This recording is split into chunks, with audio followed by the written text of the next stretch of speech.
Now that the Jets have their offensive coordinator, we can start to hone in on who are the potential targets at quarterback, including Jacoby Brissett of the Arizona Cardinals. He has a direct connection to Frank Reich, and he has a special connection to someone that no one knows with the Jets. We'll talk about it. Boy Green Daily starts right now. I'm going to lose my gosh darn bananas.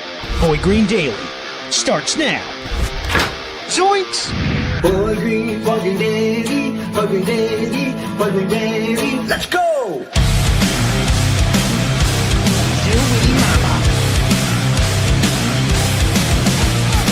Put your seatbelts on. Get ready for the ride. We're the freaking New York Jets, so we're built for this shit.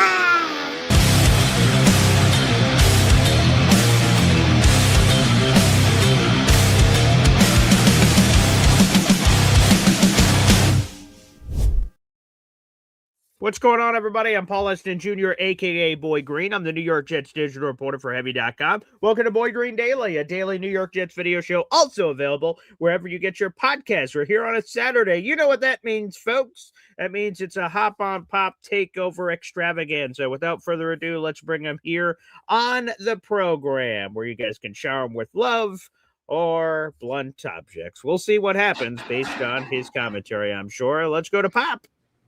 Hey now, good morning, Coffee Club. All right, there you go. I like the new angle today, Pop. Nice.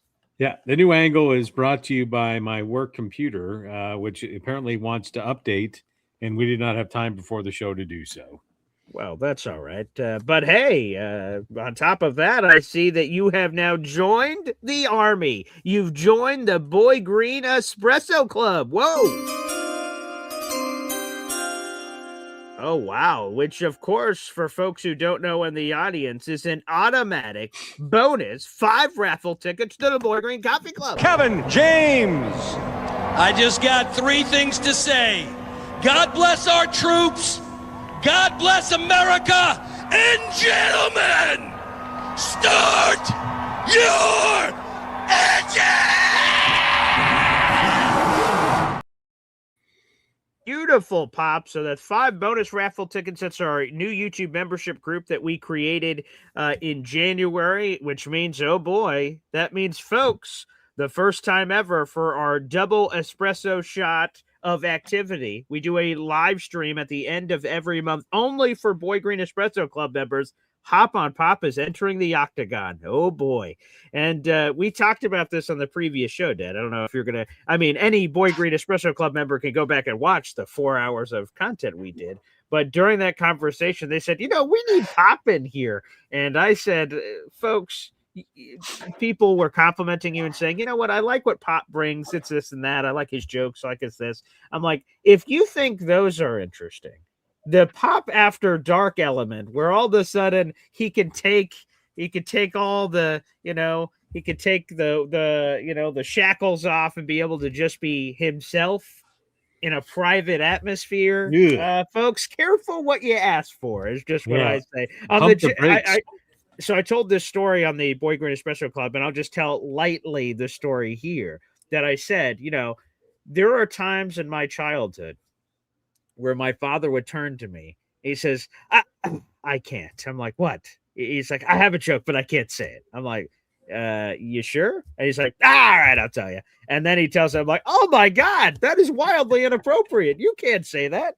And that happened throughout my entire childhood. So he never says it on this free version of Boy Green Daily for the most part. But oh boy, the Boy Green Espresso Club, where he can be a little looser. Good luck, people out there in the universe, to that meeting. Again, for those who don't know, we have 2 YouTube membership groups. One is the Boy Green Coffee Club, which is $2.99 a month, and you get loyalty badge and emoji, and you get to be a big part of the community there in the comment section. But if you want to take it to the next level, which Pop just did, thank you, Pop, it's a double espresso shot. So it's double the price. It's $5.99, but we have a private Boy Green Espresso Club at the end of every month, where all our Espresso Club members gather from all over America and beyond, quite frankly, and we get to just chat about anything and everything. And boy, we just had our first one. I told my fiance, man, she asked, how long is this one going to be? I'm like, could be the shortest or longest show of all time, honey. 4.5 hours later, I was like, good Lord. So we covered a lot of ground there. So that's going to be a lot of fun. Our One is coming up closer than ever, only 28 days in the month of February. So that is only a handful of weeks away. So I'm looking forward to that. That one should be a doozy. So, Pop, welcome to the club. Hey now. Good morning. I'll tell you this. I don't know what is up with YouTube's Indian leg wrestling. By the way, if you have never, maybe it's not used that much, but Indian leg wrestling, if you don't know what it is, you should know what it is. And if you don't know what it is, you never had my brother was 4 years older, and, Indian leg wrestling was, he would win for the most part until the one day where we walked up, I beat him, and I quickly rolled over and elbowed him in the face. But anyways, that's I digress. But apparently whatever's going on between YouTube and the iPhone makes it almost impossible to upgrade your membership. So anyone that's having trouble, log on a regular computer. The iPhone just, I don't know what the hell. It's some boycott, blockade. I don't know what it is, but that's where I was successful this morning, just logging on the computer. And then it was very easy. On the phone, it may be possible, but I do not believe it is. Yes, also, folks, again, we'll get into the Jacoby Brissett element. If you are watching the show live or after the fact, you want to just go ahead and read what the topic is about, you can get more details in the YouTube description down below. I don't want to hold you up, but because we're on this topic, I noticed for Boy Green Coffee Club members, for those who don't know the prices for our two YouTube membership groups, I want to make this incredibly transparent, that there's no weird swashbuckling or anything that's going on here. That's a word that doesn't get enough play. The memberships are these priced on your screen. It's $2.99 and $5.99. If you are on your phone and you see that the membership says it's much more expensive than this, and Boy Green's trying to pull a fast one, that's absolutely not the case.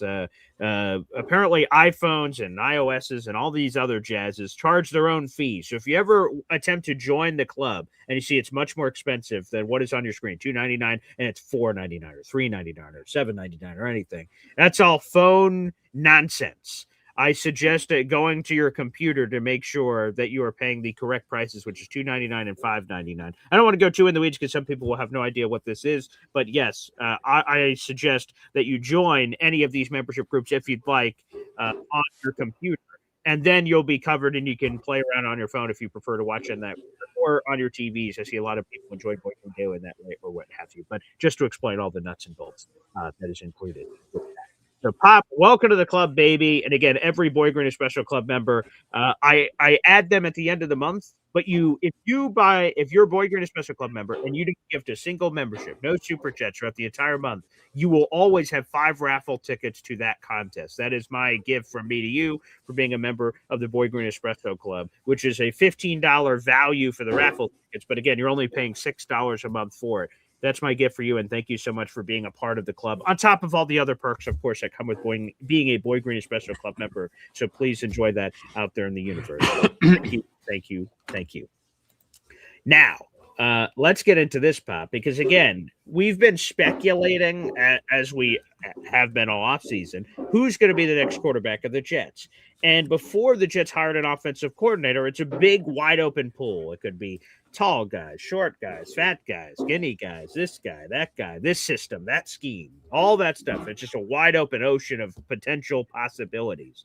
But now that the Jets have hired an offensive coordinator, it seems like we're narrowing what that offensive coordinator will be looking for, and thus narrowing the choices of who it could be. And a very popular suggestion for the Jets since Frank Reich was hired was, well, let's go back through Frank Reich's history of quarterbacks. Are any of them still around? Because there's a few that have retired: Phillip Rivers, Matt Ryan, Andrew Luck. So those guys are off the table, unless we have a surprise. Andrew Luck coming out of retirement for the Jets. Well, that'd be a hell of a story in 2026. So we'll keep an eye on that, I guess. But a lot of people have connected the dots to one Jacoby Brissett. Connor Hughes of SNY said it's something to watch. Rich Cimini of ESPN said it's something to watch. But I want to sprinkle in this additional clip. Yesterday, folks, again, I can't say enough good things about this individual. I did a 47-minute interview, I believe, at the end of the day, which shout out to Rich for the generosity with his time. We did a 47-minute interview yesterday. It is open to the public. It's in my video tab, and we talked about coaching updates. He gave some very interesting nuggets, which we could get into later, about hires that are to come, and he gave some interesting comments. We talked about everything. But he gave a very interesting nugget as we're talking about quarterbacks. I'm going to play it for you here on the show. Everyone knows that Frank Reich and Jacoby Brissett crossed over. Brissett was with the Indianapolis Colts for 3 seasons while Frank Reich was the head coach. There's that obvious connection. But there's a not so obvious connection that some of you in the audience don't know. I certainly didn't know. Apparently, Jacoby Brissett has a huge relationship with Bill Parcells. Let's go to a clip from my Rich Cimini interview yesterday here on YouTube. Jacoby Brissett's going to be a name that we have to look at. He's under contract in Arizona, but, I think he's a trade possibility. He's 6'4". And the other thing to know about Jacoby Brissett, he is going to get a ringing endorsement from Bill Parcells. Jacoby and Bill Parcells are very, very close. It's almost like a son to him. And they met when he was in high school in South Florida. Parcells became a mentor to him. So obviously the Parcells to Glenn connection. I think Jacoby Brissett is a player you have to watch. Wow, that's super cool. I had no idea prior to this week of him, Rich talking a little bit about it on the podcast and then talking about it on my show yesterday, a bonus episode of Boy Green Daily, which I highly recommend you guys watch later. Wow, Jacoby Brissett, a father figure with Bill Parcells. That can only help the Jets because AG and Parcells are obviously connected there, Pop. Yeah, I will tell you, I am excited, brother. And that Jacoby Brissett literally is the target for the Jets. And he fits everything they need. He is perfect for the 2026 New York Jets. Okay. So I can continue on if you want.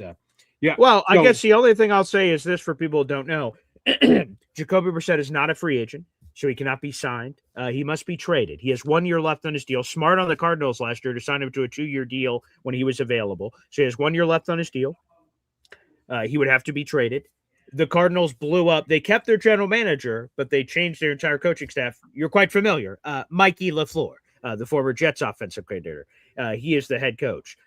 He did some media recently, as any head coach will do after they're hired. And he was asked about his quarterback room, and he refused to even mention the possibility of either of the current guys staying. I thought that was weird, but maybe he's just providing non-answers, and they'll figure it out later. So there's been Kyler Murray rumors that he could be moved. There's been Jacoby Brissett rumors that he could be moved. So they would have to trade him. Now, again, we could go down that path of whatever the trade price will be. I've heard varying answers. Nick Ferrier thinks it'd be like a late round pick, nothing more. And I'm like, I thought it would have been richer. Now, I don't think rich like a first, second, or third round pick, but somewhere in the 4th to 5th range was my expectation, is what the Cardinals will ask for a veteran, capable, professional quarterback. I assume they'd want a 4 or 5, which we have to maybe give up. But, I'm fine taking if they want to give him away for a 7th, I'll take him for a 7th. But I feel like it's going to be a little bit more expensive than what Nick Ferrier said. But anywho, the other thing before we get into it deep that I wanted to say is he's not a free agent. It will have to be a trade situation. They're definitely not going to cut him. That doesn't make any sense. They would be able to trade him somewhere. And just wanted to establish that before we go deeper. But yes, go ahead, hop on, Pop. Yeah. So, by the way, put a pin in dumbass things that new NFL head coaches say, and we can come back to that after. Let me. I'm going to have to grab something for you because I already know what you're going to talk about. But yes, go ahead. Because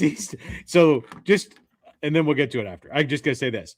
You know how the NFL, say what you want. As employers go, they're pretty good employers, and I would say they have this new the rookie orientation. Like all rookies have to go through this orientation that the NFL recognizes that they're about to make how many ever, draft picks. Let's just say, 270 new millionaires every year. It's a little different now with NIL, but they recognize that you're giving, these 20, 21, 22-year-old kids millions of dollars, and they had to do something to help them out after they watched them crash and burn for years. They need to do something like that for NFL rookie head coaches. Don't be a dumbass class. And we can talk more about that after. Anyways. Actually, Pop, let's just, because we brought it up, it's worth bringing up here. So I don't know if, oh, Jesus. I don't know if what I'm about to highlight is what you were talking about, but I feel like it's worth. It's got to be. Yeah. I don't know. Maybe it's not. Okay. I will tell you the team. Okay. Go ahead. Yeah, I am specifically talking about the Cleveland Browns. Oh, wow. About. So we're not talking about the same thing. I was talking about the Cardinals, the same team. So, okay, I'll tell you my story. And if you want to tell yours, feel free to do so, right? So sure. Dumb things that rookie head coaches say. So in 2019, the Cardinals hire a guy named Cliff Kingsbury, and he gets hired as the guy. The previous year, the Cardinals drafted Josh Rosen with a top 10 pick. They actually traded up to get him with the 10th overall pick. There was a lot of rumors and speculation that the Cardinals could immediately hit the eject button on Josh Rosen and draft potentially Kyler Murray with the number 1 overall pick. And there's a lot of speculation. So the Cardinals wanted to end the speculation. They put this out on Facebook. Josh is our guy from Cliff Kingsbury.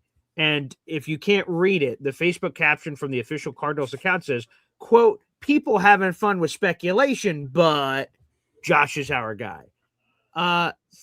Let me make sure. 2 months later, Josh Rosen was traded, and then they drafted Kyler Murray. So this whole Josh is our guy lasted all of 2 months. So right. It's long story short. It's worth putting into context. Well, I don't know. Michael Force said Jacoby Brissett is another son to him.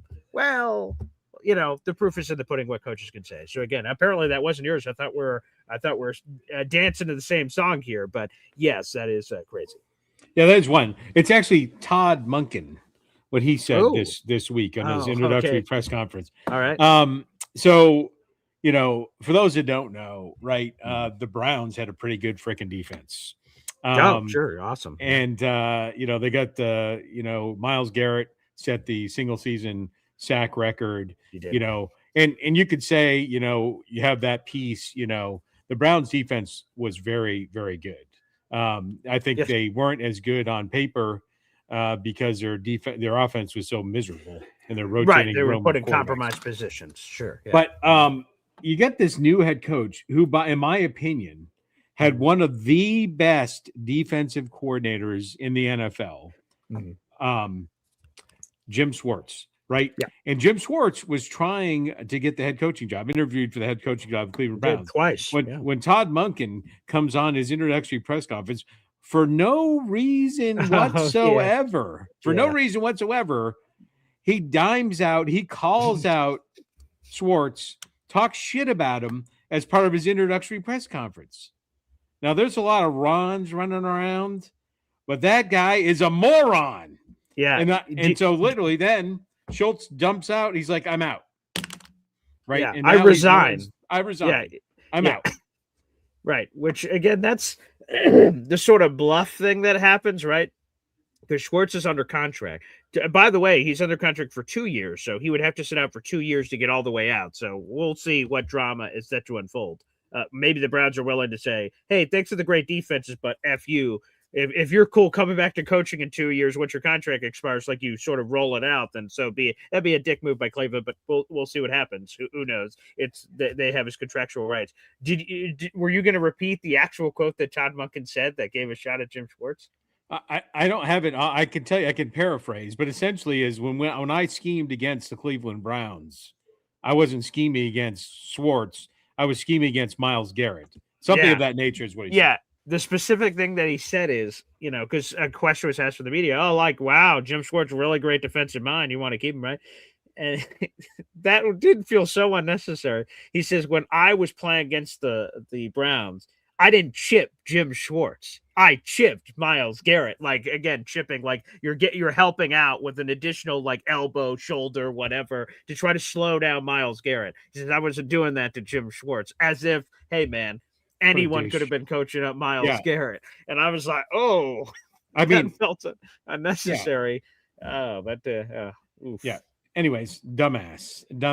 Anyways, so I had to say that. So yes, that was completely moronic. Yeah. And he really, bent him over. And I'll tell you, there's the example. If the Browns had fired him, right, as opposed to him resigning, I mean, it's just the contracts are lopsided in the team's behavior for these coaches. Right. Right. So, yeah. So he is set from all accounts. Unfortunately, he's going to have to sit out of football this year unless something different happens here immediately. So I think he could sue the Browns. They obviously for a hostile work environment. That sounds like a joke. It's not a joke, right? This guy, look, Exhibit A, this douchebag just talked shit about me. How am I going to work for this guy? Anyways, let's go on. Yeah. The Brissett has been in the smoker for 4 hours. Let's go. Yeah, so let's get into it. And I would just say this again: he's available via trade. There's an obvious connection to Frank Reich. There's a connection now that we just learned about to Bill Parcells, which is cool, from Rich Cimini. And this is sort of what I would say about it. So if you look at Brissett's time in a Frank Reich offense, he was there for 3 years with Frank. 2 of the 3 years, he was basically a primary backup. So you didn't see him a lot. But he did have 1 season of starting experience under a Frank Reich offense. And to me, the immediate callback, the thing that it reminds me of, is the Josh McCown season in 2017. Now, these numbers I'm about to spit out at you from Jacoby Brissett and the Frank Reich offense, it's not going to put him in the Hall of Fame. It's not going to do anything crazy like that. But what I think it's going to do is bring competency. What I said when Frank Reich was hired, I told Rich this yesterday, and he liked my phrasing of it, is I think that Frank Reich increases the floor of the Jets offense. I don't know what the ceiling is. We're all going to find out together, but it increases the floor. This is a guy that knows what the hell he's doing. Tanner Engstrand was learning the job on the fly. He had never been an offense coordinator at the NFL level, and he was learning how to do it. Frank Reich isn't learning how to do it. He's 64 years old. So I think there's going to be like an adult has walked into the room. No offense to Tanner. I don't mean it in a shot at Tanner. I just mean it in a probe for Frank, that an adult is in the room that knows what he's doing, that knows what he wants. And there's sort of an identity here immediately.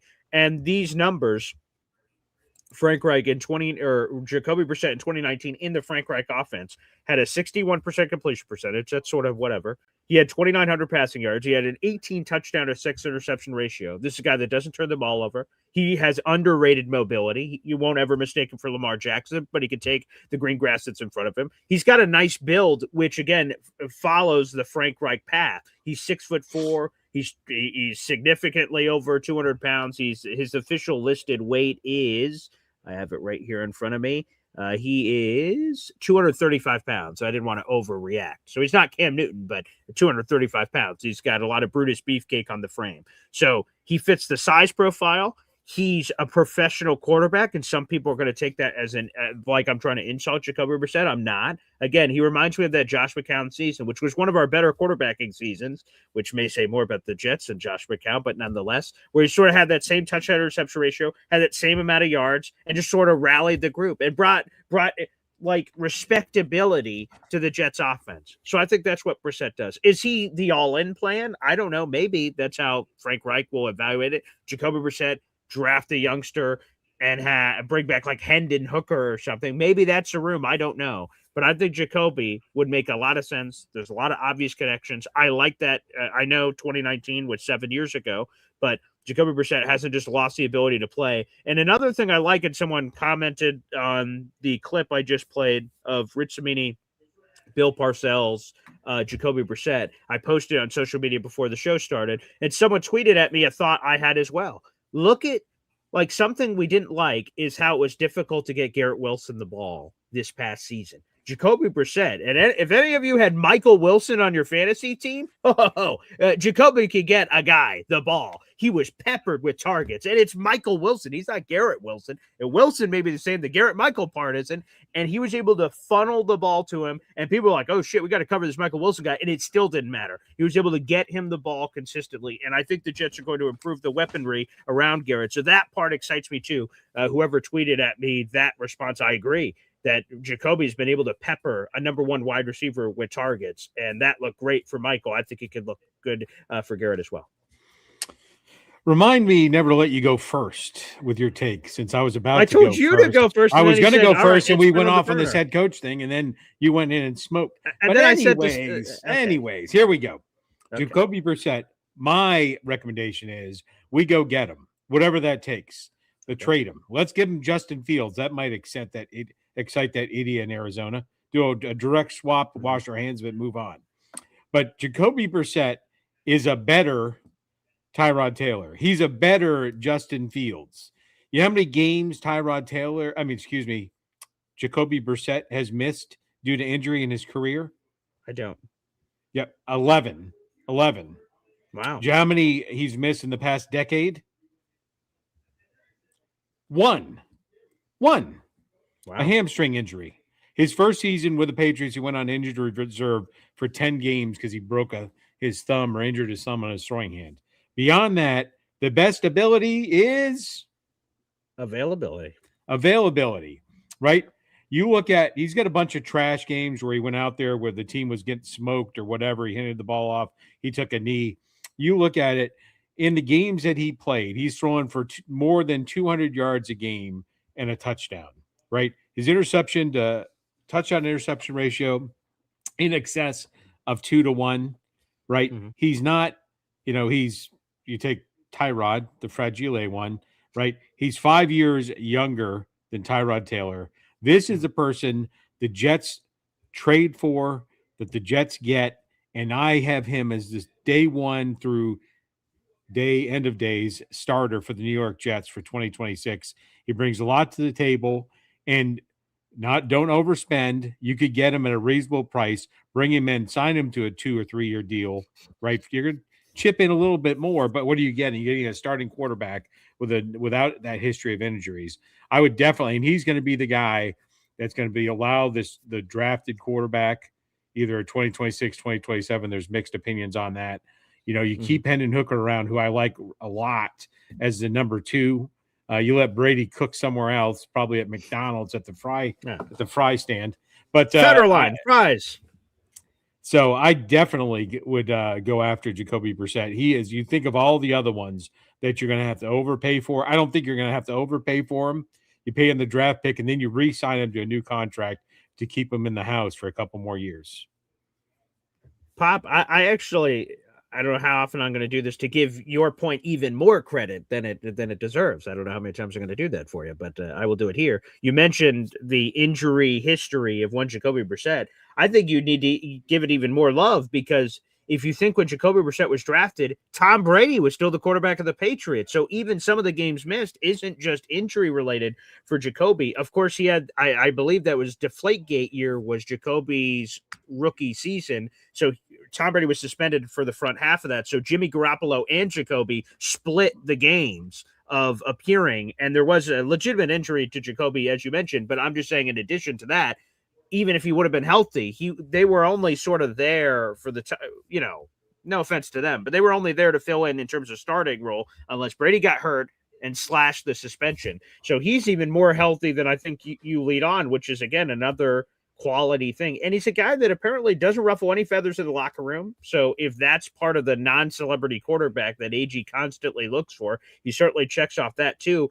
And it seems like, by all accounts, any time that he's been sort of usurped, which is another word that doesn't get enough play, he's been a okay backup. Like, he's been okay. He hasn't been like, malcontent, like, geez, I'm not the starter. This is BS. Like, he's been a backup through most of his career, quite frankly. So if the Jets drafted a rookie that Jacoby was the starter for the first 8 weeks of the season or something, and at some point the Jets, turned the keys and flipped it to the rookie, Jacoby seems like a guy that would help out that young player as well, which I think is a net positive. I don't know where that ranks on the scale of importance, but to me, that's a nice thought too. Yeah, and to me, the Jets strike while the iron is hot. Go after, get him. And again, I definitely wouldn't let him ride out that 1 year deal. I'd re-sign him. Jets got some money now. Give him a little upfront money, not crazy money, but definitely more than he's making now. And I think he would sign that. And if not, if you trade for him and you only had him for a year, again, that would provide the year buffer for hopefully the rookie. That I won't say who I want the Jets to draft because you'll have to wait. But there is a rookie. Yeah. There is a rookie out there that I believe is going to be entering the NFL draft. And I believe the Jets should get. And after a year of sitting, I believe he'd be the exciting new starter for the Jets in 2027. Year of sitting. Interesting. That's a good little tease for the future. Let's debate or talk this through. Again, Jacoby Brissett is under contract. It would have to come via trade. there's a brand new coaching staff. Mike LaFleur and Nathaniel Hackett, who he brought in. Yeah. So funny, not funny. So Nathaniel Hackett, Nate Hackett, was with Green Bay. He went back to Green Bay after everything blew up with the Jets. It makes sense. That's his, the NFL coaching fraternity is a brotherhood. And if you know the right people, you will be spinning in that cycle forever. So he goes back to Green Bay where he knows all these people. This offseason, Green Bay moves to Miami, right? They hired Jeff Hafley. They hired John Eric Sullivan. It's Green Bay Palooza down there with the Dolphins. So one of Jeff Hafley's moves is he hires Nathaniel Hackett as his quarterback's coach. So throw that in the mix. You're like, oh, disgusting. All right, well, there you go. Nate Hackett gets a job. Then Mike LaFleur gets a head coaching job. And Mike LaFleur calls up Nathaniel Hackett and says, hey, buddy, yeah, I know you accepted that quarterback job, but do you want to be an offensive coordinator? And Nate Hackett's like, yippee, sounds good to me. And because it's a promotion, right, you can't make lateral jumps once you accept jobs, but there's nothing stopping Nate Hackett from being a quarterback coach in one place and then immediately ditching that place to go to another place if he could get an upgrade. So he is the offensive coordinator of the Arizona Cardinals. Disgusting. And the Jets do travel to Arizona this year, so we'll have that revenge game on the schedule to look forward to. But anywho, the coaching staff blew up, so they may be open to trading and getting their own guys in. Some people, Nick Ferria, beat reporter, JetsXFactor.com, thinks it's going to be nothing. It's going to be like a 7 or a 6. Nothing much to acquire Jacoby Brissett. I think it's going to cost a little more. I don't think it's going to be a first-round pick, obviously. I don't think it's a second-round pick. I don't think it's a third-round pick. We don't even have a third-round pick anyway. My gut is like a 4 or 5. I think that's what it would cost to get Jacoby Brissett. Where are you at? Are you in Feria land? Are you higher than me? Do you think, is my porridge the right temperature? What do you believe? Yeah. What I would be happy giving either a third or fourth rounder for Jacoby for what you get for the return. Okay. Right. So we may have to do some alterations. Obviously, our third round pick went to Hassan Reddick. Yes, you bastard. Right. So we may have to do some slight alterations around to get that pick. If that's what they require, then maybe the Jets can move heaven and earth. I use that very loosely to get the third required to make that trade with them. But yeah, I mean, a third's, like we're talking about a borderline top 100 pick. I don't love that, but for Jacoby, he's your quarterback. So sometimes you got to pay a little bit more than you want. Yeah, and this will also tease and for the draft special, right? Ooh. Yeah. Jet fans are really, well, I don't want to pay that for, that's too rich for my blood. And I'm not picking on you at this time, although I enjoy that. It's really, so picking where we should have picked, picking the players, not, risking it for the biscuit. How has that really panned out for the past decade and a half? Not great. Too well, right? It hasn't really panned out since old Joe was on the sidelines. I don't care about how the team is doing. Will you give me a kiss? Oh, that's a story I'd rather you not tell, but all right, there you go. I just rewatched that clip recently for a different reason. But when I did not remember the part where I remember the give me a kiss and that he was drunk off his ass as he was slurring his words. But I've forgotten the part where he goes, I don't give a shit how they're playing. Yeah, right. She asked him a legitimate football question. Right. What do you think about the Jets and Colts tonight or whoever the hell's playing? Or, right? I don't give a shit. That's right. Yeah, that was the worst part of it all. That who hasn't gotten drunk off their ass and try to mac on some chick. But anyway, sure. By the way, it sounds like you're channeling the Meatloaf song because Jet fans are like, I want a quarterback. I'd do anything for a quarterback, but I won't do that. That's right. I'm not talking about Mike Ditka draft here. That's not what I'm talking about. Where you give up the entire draft for a player who won't do an interview without his helmet on while he's smoking dope, the doobies. Yeah, and he's living in a van down by the river eating government cheese. Yeah. You're not using that paper for writing, for rolling doobies. Is that Willie Shakespeare over there? Oh yeah, that we get. Hey now, get some of that activity happening here on the show. Now, I just want to do, and this is very serious. This is a brief mention. I don't plan on doing a deep dive. That's not the kind of show I run. For those that want to look up shows that cover this kind of stuff, God bless America. They're out there if you search it on YouTube. but I will mention it because it's a very disturbing story. John Bogo brings this up. Former New York Jets first-round pick Darren Lee was apparently arrested and charged in Tennessee for allegedly murdering his girlfriend yesterday. TMZ had it, and a lot of the beat reporters have since covered it. This is very serious. It's very disturbing. It's very sad for the woman, and her name has not been public because they need to contact family for this situation. It's a very sad. It's a disturbing story for the obvious things that are being alleged here. But beyond that, it's sad that someone can seemingly have it all as a first round pick and the money and the fame and the everything that's included, and to allegedly do something like this is just sickening. So again, if Darren Lee is guilty of this act that he is being accused of, then he deserves to rot in hell. And it's just deeply disturbing. Like I said, I don't want to do a full deep dive on it. I don't want to do a full show on it. I don't cover these kind of topics on the show. I try to, again, the purpose of this show, and I've always said this from the beginning, whether we were in COVID or anything was happening, I try to give you guys an escape from the very serious shit in your life in a very simple way of what Boy Green Daily is. I try to give you guys an escape. I root for Green Team. I yell about Green Team. I want Green Team to sign this guy. I want Green Team to draft this guy. I'm a very simple man. I like this Green Team. I'm going to bring on cool guests that I think would provide more insights on this Green Team that I cover, and that's what I do. I hope you guys out in the universe, when you have very serious shit going on in your life, that you can tune into this show and for an hour, 2 hours, 3 hours, the shows have been getting longer, whatever it is, for that period of time, you're not thinking about all the shitty things that are going on in your life, that hopefully you could just goof around in the comments with people and have a good time, have a laugh, have some entertainment on the show. That's what I hope people can get out of this show. And that's it. So this is a very serious news item, obviously. But, I'm not a lawyer. I'm not a police officer. I don't have all the facts. I don't have any of that. But again, obviously, I condemn this act if this is true and they go through the legal process. I condemn it. It's disturbing. It's fucked up. And like I said, it's sad for the young woman that no longer is living on this earth. So very disturbing stuff. I don't know if you have anything that you want to.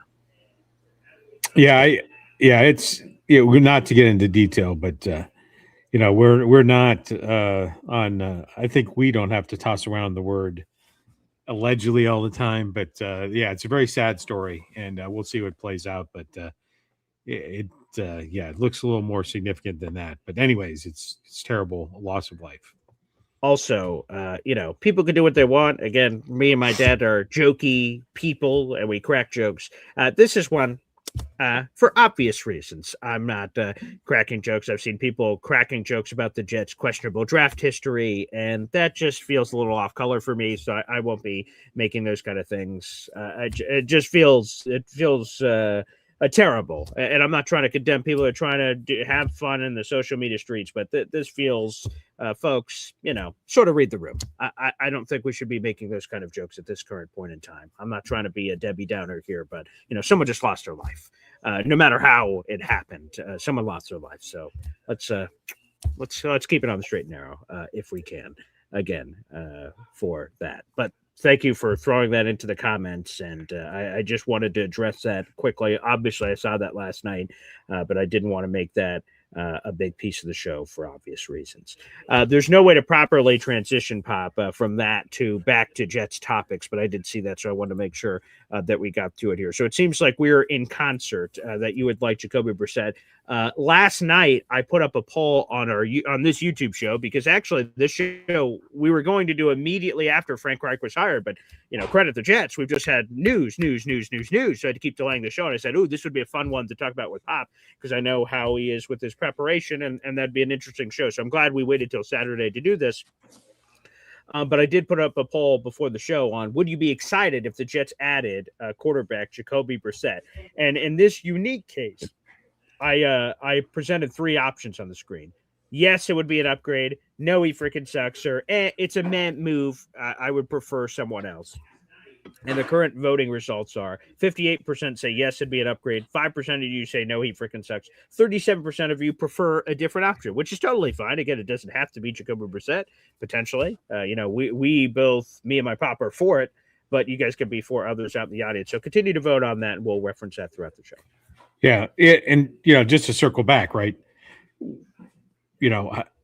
At least as of today, we don't want to fast forward like 3 or 4 months. Boy Green, what's your prediction? Well, we do our prediction show. Boy Green, 14-3. Right. And today we can all recognize the Jets are not going to playoffs in 2026. Yeah. And so Jacoby Brissett would provide a viable starter, a realistic, viable starter to hold down the fort until the first round draft pick is ready for prime time. So that's it. He's probably the most we can see and wait, but the most viable and budget friendly quarterback out there who has good lifetime quarterback rating, touchdown interception ratio, and throws for 200 yards a game. Not in a combination of 4 games combined did he throw for 200 yards. He averaged it, which may be confusing to Jets fans from the 2025 season. Which, you speak for yourself. No playoffs. Playoffs? Are you talking about the playoffs? Let's see what happens with this offseason first. Maybe we can make a couple of moves. Last schedule there, so we can make some hay. So hey, come on now. I see G Money just joined in saying, who are we talking about? Jacoby Brissett is the option. Again, if G Money or anyone else, by the way, who jumps in on the show late, you guys can always check out the YouTube description down below. We normally have an article on whatever topic we're discussing, so you guys can catch up in that form or fashion. There you go. Yoham says BG preseason picked the Jets to play the Lions in the Super Bowl. So I was only slightly off kilter there. Just slightly off on that prediction, which I appreciate. Pop, I want to get another thought from you on this before we have whatever else, because thank you to Jared B for bringing this up. So there's a lot of cool stuff from Rich Cimini yesterday, but I wanted to get to it like, oh man, I got to post this interview immediately just in case. And here was something Rich told me yesterday, Pop. And I want you to, I'm sort of putting you on the spot to speculate here on what this could be, but I'm curious what it means. So yesterday, during my interview with Rich Cimini, which again, you guys can go check out, it's in my video section. Check it out after Boy Green Daily if you can. That'd be great. But during the conversation, I said, Rich, can you provide me any coaching updates? Because right now that we have Frank Reich, now that we have Brian Duker, you could start to fill out the positional roles on the staff. And there's still some up in the air. The Jets did just add another former Mike Tomlin coach, which is very interesting. We can talk about that later. But I asked Rich, hey, what's the latest you're hearing on the coaching staff updates? And here's what he said yesterday. The Jets are, quote unquote, real close to hiring a passing game coordinator. That's part of the offense staff. There's a quarterback coach, passing game coordinator, offense coordinator, a couple of roles that are open. We know Frank Reich, obviously, is the OC. And he said they're real close to hiring a passing game coordinator. And here is the quote he provided on that I want you to sort of rack your brain around for a second and think who it is. Rich Cimini said, quote, I think you're probably going to be intrigued by that addition. Apparently, whoever the Jets are close to hiring as a passing game coordinator. Now, I wanted to do this earlier, but I'll do it now. The definition of the word intriguing is arousing one's curiosity or interest, fascinating. So this isn't just a random name. If Rich Cimini says I or Jet fans would be intrigued by this name has to be like a surprise, some credibility, something, I would imagine. So what is your interpretation of that? Rich Cimini says the Jets are real close, quote unquote. Yesterday, during our interview, we recorded this around 4:00 yesterday afternoon, and we would be intrigued with whoever they hire. Like, he must think that it's close, and he must know the name, but he didn't say it on the show. What could that, if you either have a specific name, throw it out there, or like what it would mean to be intrigued by someone? Is it a former player? Is it someone with Jet connections? Like, what would it be that would lead Rich to describe it as an intriguing thing? Yeah, I think, and you got to really think here, because I mean, in the passing game coordinator is not normally a hot spot, right? I I believe right, actually, Scott Turner. Yes. Oh, sorry. I believe our our defensive coordinator used to be a passing game coordinator for the Miami Dolphins. Yes, a defensive pass game coordinator. There's a pass game coordinator on offense, defensive pass game coordinator. So he was working through the secondary aspect of a passing game. Right. The position we held last year was the son of someone you're very familiar with, Norv Turner. Norv Turner's son, Scott Turner, was a pass game coordinator on offense, and he was a previous offensive coordinator. So in theory, he had a lot of sizzle, but it sizzled out, unfortunately, for old Scotty there. So yeah, there is an opening there. So but is that the right? First off, is that just the right definition of intriguing? That's, or am I overrating what intriguing means? No, I think you got it. I think you got it. All right. I have a name. I do. Ooh, a name. Okay, lay it on me. Yeah, sure. I have a name. Okay. And the name is. I need some like music or dun dun dun dun dun. Oh, wow. Okay. All right. Here we go. Josh McCown. Whoa. I think that would. Hey now. Okay. That's intriguing. Now, here's the thing. This is what I don't know with the rules. This is what I don't know. Right. So when it's a lateral jump, you need permission from the team. Would it be lateral going from, I don't know this. I'm being dead serious. I'm not playing a game. I'm not like trying to quiz dad. I have no idea. To go from a quarterback coach to passing game coordinator, is that an upgrade? I don't know. That's where I'm getting lost. It seems like obviously when you go to that to like a coordinator, that's a clear upgrade, or coordinator, head coach, obviously. But like those, that's what I'm not sure about. But that one's intriguing. That's what I'm talking about. We're swimming in the intriguing pool. Ooh, the water's warm. Come on in. That's what I'm talking about. A clear Jets connection, or sexy in nature, like it's offense, it's quarterback. Like there's some tentacles there. Yeah. Yeah, and to me, it is an upgrade, right? He's a quarterback coach for the Minnesota Vikings. I think the passing game coordinator. Right, I would say in my vision of an organizational chart, right, the wide receiver coach and the quarterbacks coach would matriculate up to the passing game coordinator, who would have kind of oversight over both of them if you had that position. Well, that would be okay. That's what I'm talking about. And people, again, if you're in the audience, throw some names out, baby. Maybe it's Frank Reich connections, right? So Eagles guys or Colts people, maybe. I heard someone brought up yesterday, Phillip Rivers. I'm like, whoa, that would be his former quarterback who dabbled. He had a head coaching interview with the Bills this offseason. I guess maybe you have to sort of some people have to make jumps before they just seismic jump. I mean, that would be whoa. Okay, that guy knows a lot of football, so that would be intriguing. So light up the comment section. Let us know your best guesses. And again, Rich Cimini says the Jets are close, real close, quote unquote. Yesterday, he told me this, to hiring a passing game coordinator, and he told me that whoever that person is, he must know who it is, would be intriguing to Jet fans. And I'm like, intriguing. You'll hear it if you watch the interview later. I go, oh. Or who? I make audible something to that comment. Yeah. I saw in the chat, Chad Pennington. I'm afraid the passing game coordinator is going to need a little more arm strength. I'm never going to live it down that when I played Madden with my dad when I was younger, and I'd play as the Jets, he'd play as the Cowboys, and I would have Chad Pennington. I would throw like a 15-yard out to the sideline, and I'm like, nice. And as I'm virtual Chad running up to the line. Oh, nice first down, Chad. All right, there you go, buddy. All right, let's go. And in mid-jog, John Madden, Chad doesn't have the strongest arm in the world, but boy, he tries to use his noodle how he can. And I'm like, what the fuck? Like, it felt like Todd Monken. I never had to chip that Jim Schwartz guy, Myles Garrett. Now that's someone I had to chip, but there was no Myles Garrett element. It was almost like a pat on the back from John, like, oh, Chad, you know what, size doesn't matter for everybody, but hey, you got to do what you do with what you can, do with what God gave you, pal. And it didn't matter every time, especially in a Hail Mary situation. End of game, I just had to chuck it up.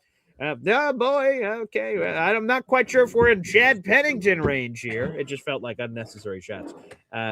Chad, here's the thing I heard a couple years ago on Chad.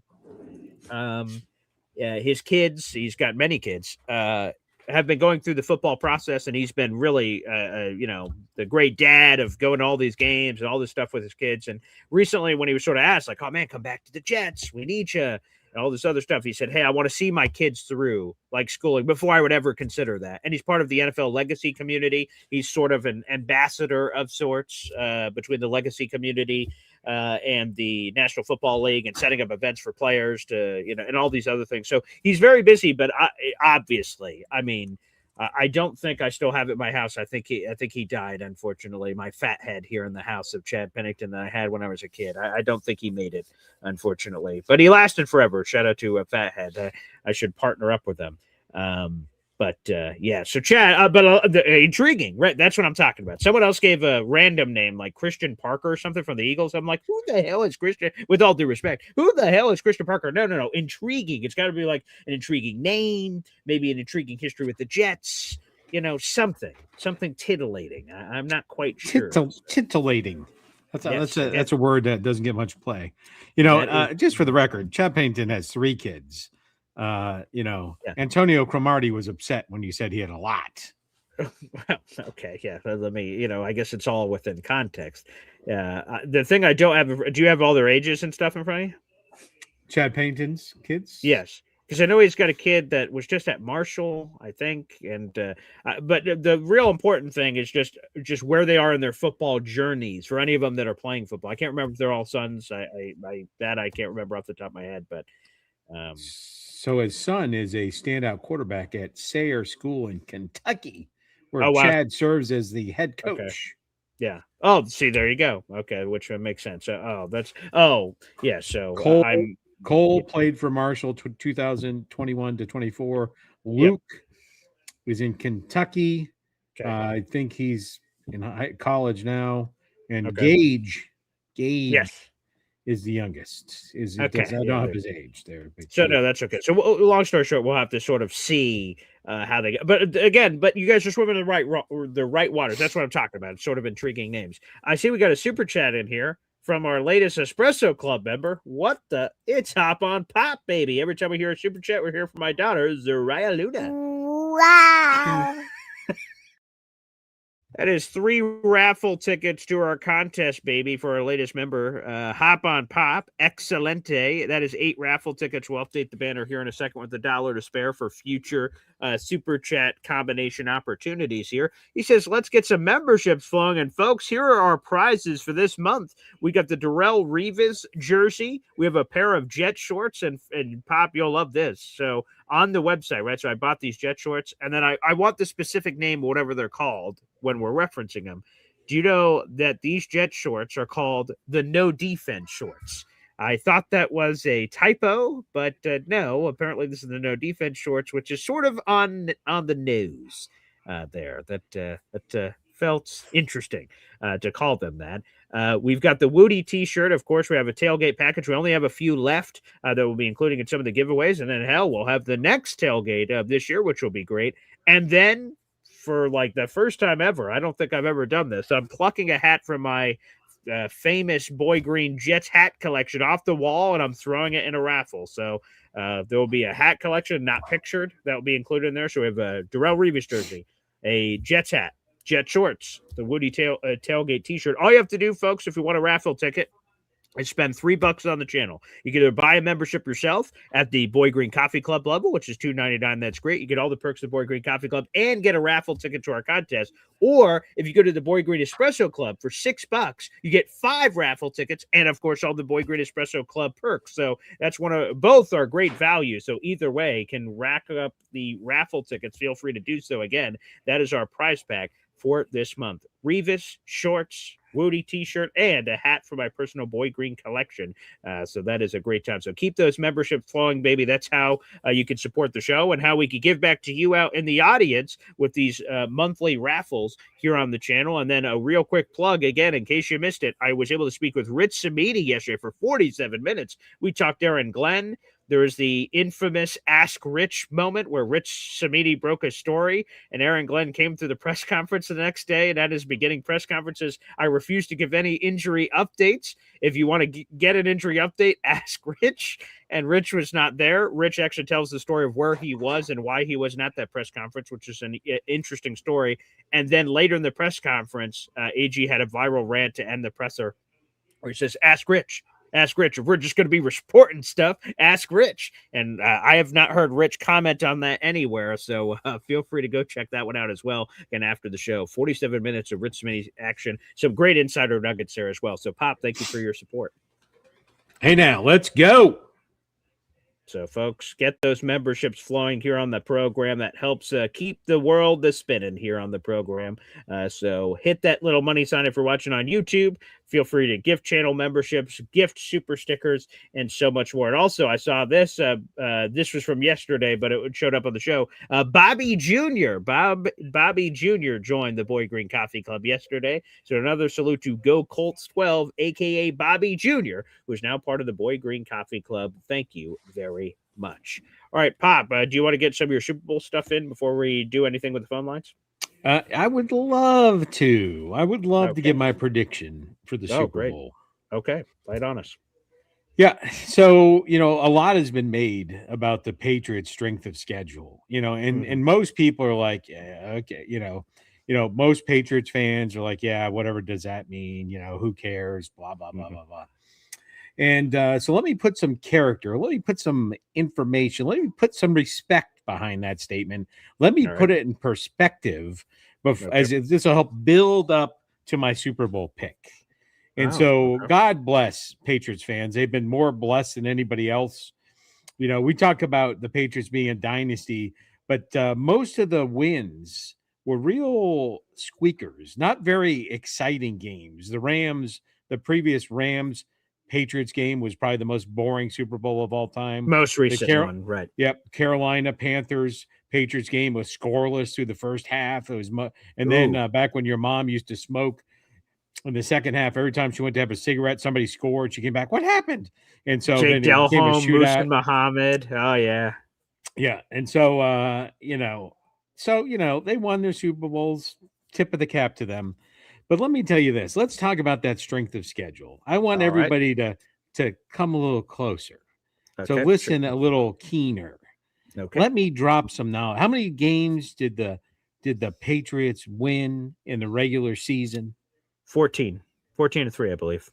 14 and 3.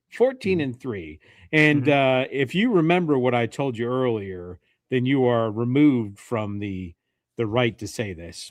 The right to answer this question. And your memory is not very good, but I would like. I'm gonna throw a question out there, and then I'll give a minute of the chat to respond. Okay. All right.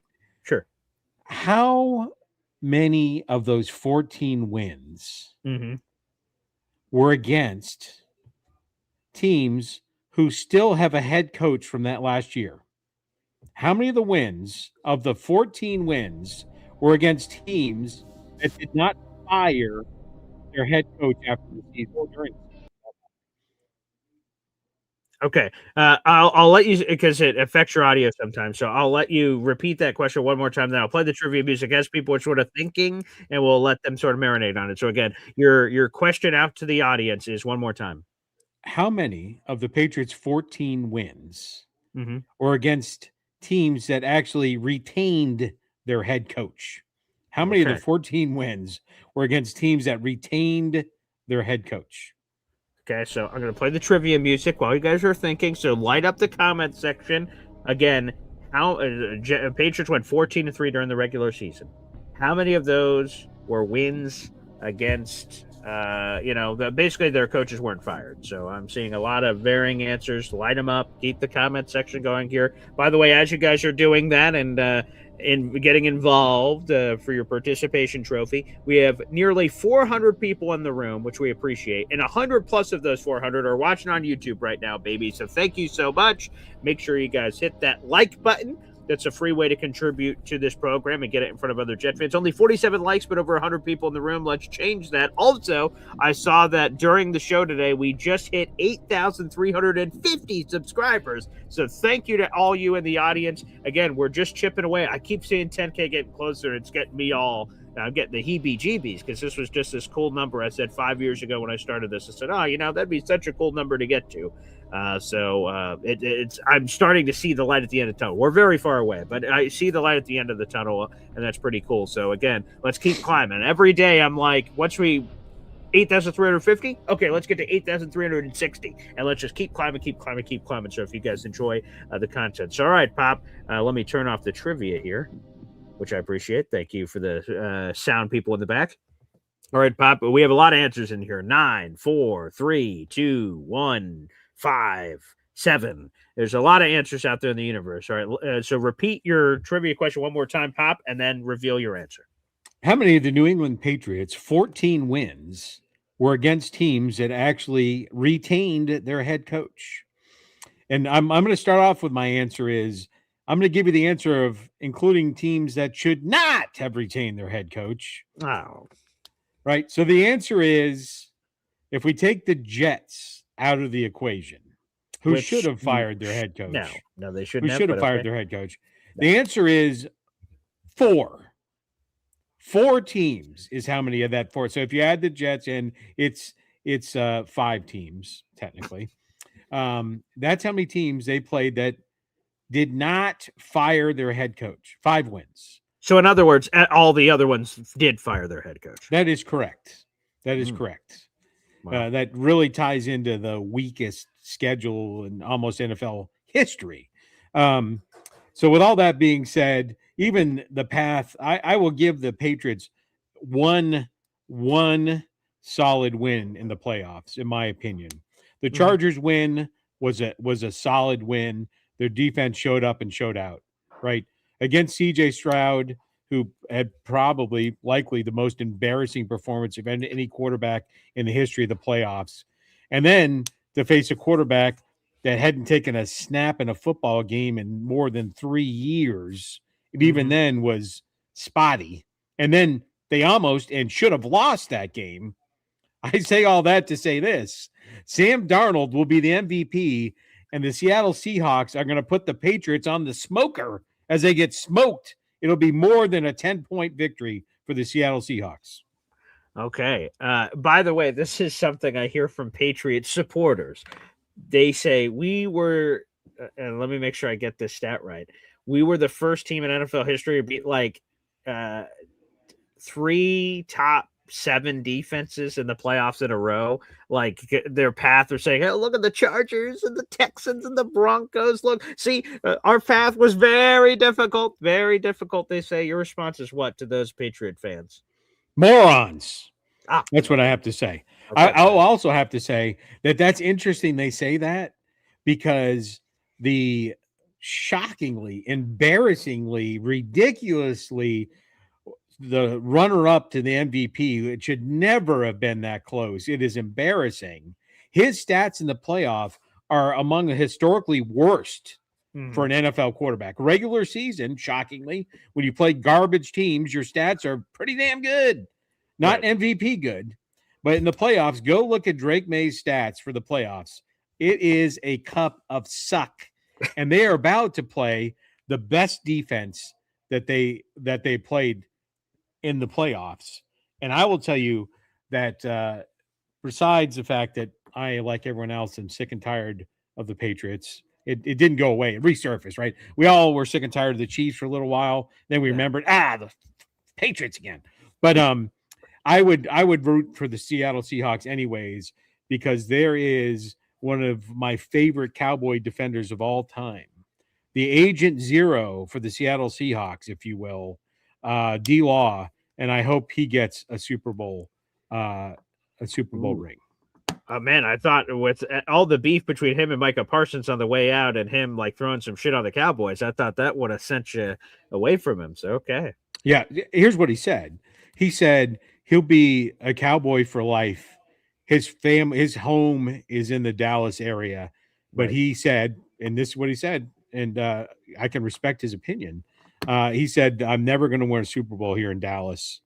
And then, we only saw bubblings of Micah Parsons saying stupid ass things. Right. But imagine that he said a lot more than that and it was just filtered out. He didn't say it in public. He's probably been saying stupid ass things. DeMarcus Lawrence is a phenomenal defender and a great teammate. And so I'm not angry at what he said when he left the Cowboys, and I respect him. Yeah, because basically DeMarcus Lawrence also said that, the Cowboys care about things that don't involve winning. Like he was talking about all the pomp and circumstance, the Jerry Jones stuff, the podcasting stuff with Micah Parsons, like that. All their attention and focus is not all on winning, and that really pissed a lot of Cowboys fans off. But hey, different. The truth is the truth, right? And by the way, Imamji making an appearance saying, I don't agree with Pops. Shout out your lovely mom. She is a beautiful woman, intelligent, sure. And we all have our flaws. and her biggest flaw, other than somehow being attracted to me, her biggest flaw in life is that she's a Patriots fan. By the way, it continues to be her birth week. I'm not sure where she stands on that. Right, Tatiana, my beautiful fiance, is a birth month sort of person. Man-child is a birth month person. There's different, yeah. There's different strokes for different folks out in the audience for how you sort of feel about that. But happy belated birthday, mother. We already talked on the phone. 25. Happy belated 25th birthday to your lovely mom. Wow, I said she was 21, so all right. We'll have to double check our numbers, but either way, nonetheless, it is wonderful there. The only thing I want to remind people, for those who don't know, because Pop was like, "Oh, Roque Maye sort of sucked in the playoffs," and it is true, he was terrible in the playoffs. Even though the award came out, a few days ago for the award show, the votes are in at the end of the regular season. So, the playoffs don't, whether you had the most amazing playoff run of all time or not, that does not factor into the MVP stats. And the other thing I just don't get, it was close. Apparently this was the closest MVP race. Oh, maybe this is trivia. Do you know that this is the closest MVP race since when? Do you know the answer to that? I do not. Oh, okay. I did know. I did know, but now I don't. Oh, okay. All right.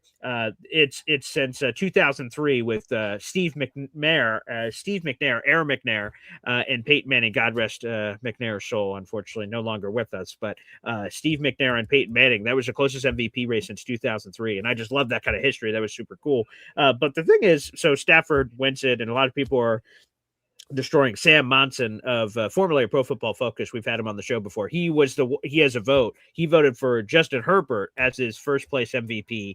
And a lot of people are very upset about that. He explained it's about value and what he brought to the team and all this other stuff. But I appreciate his vote because that was a vote that didn't go towards Drake May. So thank you, Sam Monson, baby. But here's the thing I don't get. Like, Stafford has more passing yards, 400 or 500 more passing yards than Drake May. And then the most startling stat, he has 15 more touchdown passes. Like, what are we talking about? It's not 2, it's not 3, it's not 4, it's 15. And they played the same amount of games. So, like, what are we talking about here? So I think again, I get that we get into this whole thing. Is it the most outstanding player, the MVP? And look at what Stafford had. Look at what Drake May had, and blah, blah, blah, blah, blah. I don't know, man. Yeah. Matt Stafford has never won an MVP before, and he had this awesome season. That sounds very deserving to me for everything he accomplished. Yeah, and, for those people, well, how bad was it? He threw for 84 yards against the Denver Broncos. He's that guy that shows up to the Christmas party with the six-pack of Heineken that he's already taken one out of. You've seen that commercial? They put the bow over the hole. Well, that gift that he brings is his 5 turnovers in 3 games, 3 fumbles, 1 per game, and 2 picks. This guy sucks. His completion percentage is 55%. Mm-hmm. Not great. Not great at all, as a matter of fact. So I again, for your Super Bowl prediction, I would love nothing more than Seattle to blow out the Patriots. And by the way, I'll just give my prediction here on the show. I concur. I believe Seattle's going to blow out New England. Now, the one fleeting thought of this getting interesting is my guy Sam Darnold has to not let. So New England has had 2 weeks to prepare. Seattle has also had 2 weeks to prepare. So it goes both ways. But, Sam Darnold's been asked about this all week. The ghost comment when he was on the Jets on Monday Night Football. And for those who don't know, I to explain a football term, when a quarterback says he's seeing ghosts, that means that, like, to give an example, at the beginning of a game, let's say he gets rocked. His right tackle doesn't come off the snap, and he gets freaking blitzkrieg by a defensive end. And that really happened. That was real. Then on the next one, he gets hit so often that all of a sudden he starts imagining pressure is there when it's not. So, like, you get skittish in the pocket. You start dumping off the ball because you're afraid of pressure, and you look, and the pressure's not there. It's on your head. It's mental game. So he's seeing ghosts. He's ghost of pressure, ghost of coverages, right? he pre-snap looks. He's like, oh, it's man coverage. And then he's like, oh, shit, it's zone. And he's imagining things are there when they're not there. That's sort of the comment that came in on Monday Night Football. And the Patriots got into his head and he imploded, had 4 picks, was terrible. Like making sure that he doesn't just have a bad start to the game and then that continues to snowball and he starts thinking, holy shit, this is a Super Bowl. Oh my God. Oh man, now I need to do more to try to get it out. The Seahawks are the much better team versus the Patriots. They got a better defense. They got better talent. They're better everywhere than the New England Patriots for the most part.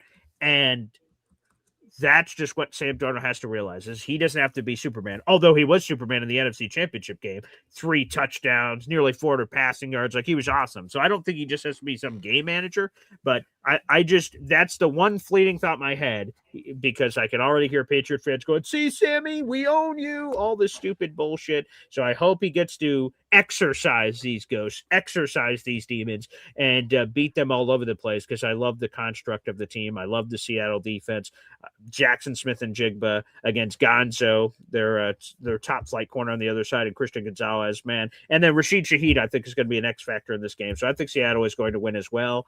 And hey, the Super Bowl, it's awesome, man. It's once a year. It's the Super Bowl commercials. It's some people have a little shindig. We're going to have a little thing here at the house with just me and the family, which will be nice. So I'm really looking forward to it tomorrow. I can't wait. Yeah, Sam Darnold. You know how many quarterbacks in the history of the National Football League have won 14 games 2 seasons in a row? Do you have how many? I believe it's 2. I believe it is Brady, 2. Right? Tom Brady and Sam Darnold. It's a pretty good list. And, yeah, that's pretty good. That's good company to be in. Sure. Unlike Bill Belichick, right? Tom Brady will be a first ballot Hall of Famer. Maybe, unless his deflated balls, which is the reason he got divorced. Reason. But anyways, I digress. The Jets have the 3 most embarrassing moments in the history of NFL quarterbacks. Wow, we've already discussed one earlier with Joe Willie. And then the second one we just discussed with Sam Darnold. And the third one we don't have to talk about. But when you gather around with your family in November for Thanksgiving, you'll probably remember what the third one is. Yes, I saw what you did there. But when you get around for Thanksgiving, what will you remember? Yes, but what will you remember? And it's not attacking the Uber Eats guy. That's not what you'll remember. Jesus, that's on the old permanent record for a while. So Sanchez. Too soon for that? Too soon for that? I was just trying to take a stab at it. Oh my, that's a lot. All right, Pop. Well, yes. So for a brief period of time for you, let's open up the phone lines. We'll play a quick time out. Just one thing. Yes. I'm sorry. Oh, please. Sorry. Yes. Yeah. So there was a really serious incident that happened in the family. I'd like to offer prayers for your mom's sister, Sammy, who was in a head-on collision with her Jeep, and so prayers for her and her recovery. She is okay as of right now, but she is recovering. So prayers for your aunt and her recovery. Oh, Jesus. Yeah, I hadn't heard about that. So good Lord. God, geez. Yes, very much prayers and everything. And this next thing I'm going to say, people, again, this is the most least important thing in the world. For those who don't know, Aunt Sammy, my mother's sister, is our new merch person. So obviously, if you're ordering anything for this very serious situation, factor that into any of your purchases if anything happens there. Again, that's the most least important thing in the world. Her health and safety is everything that matters. But you just saying that right now, just to the Boy Green Coffee Club members that are watching right now, please factor that into any of your purchases of things that are going on. We'll keep you updated when it's an appropriate time and place to do so. So, oh my goodness, that's very scary. So hopefully she's okay. So Aunt Sammy, we are absolutely thinking about you. So please send your prayers for that as well, Pop. Thank you for sharing that. I'm so sorry. All right. With that being said, we will take a quick timeout. We'll be right back with your phone calls, everybody. Again, 400 people in the room. Make sure you guys like the video. Hit subscribe. 1, 2, 3. Whoa! Boy Green, fucking Davy, fucking Davy, fucking Davy. Talking Jets football, man. Boy Green Daily, Boy Green Daily, Boy Green Daily. The New York Jets Football Club. Offense, defense, special teams, watch Jets football with Boy Green. Everyone, J-E-T-S, Jets. Boy Green Daily, Boy Green Daily, Boy Green Daily. It's all Jets football, man. Boy Green Daily, Boy Green Daily, Boy Green Daily.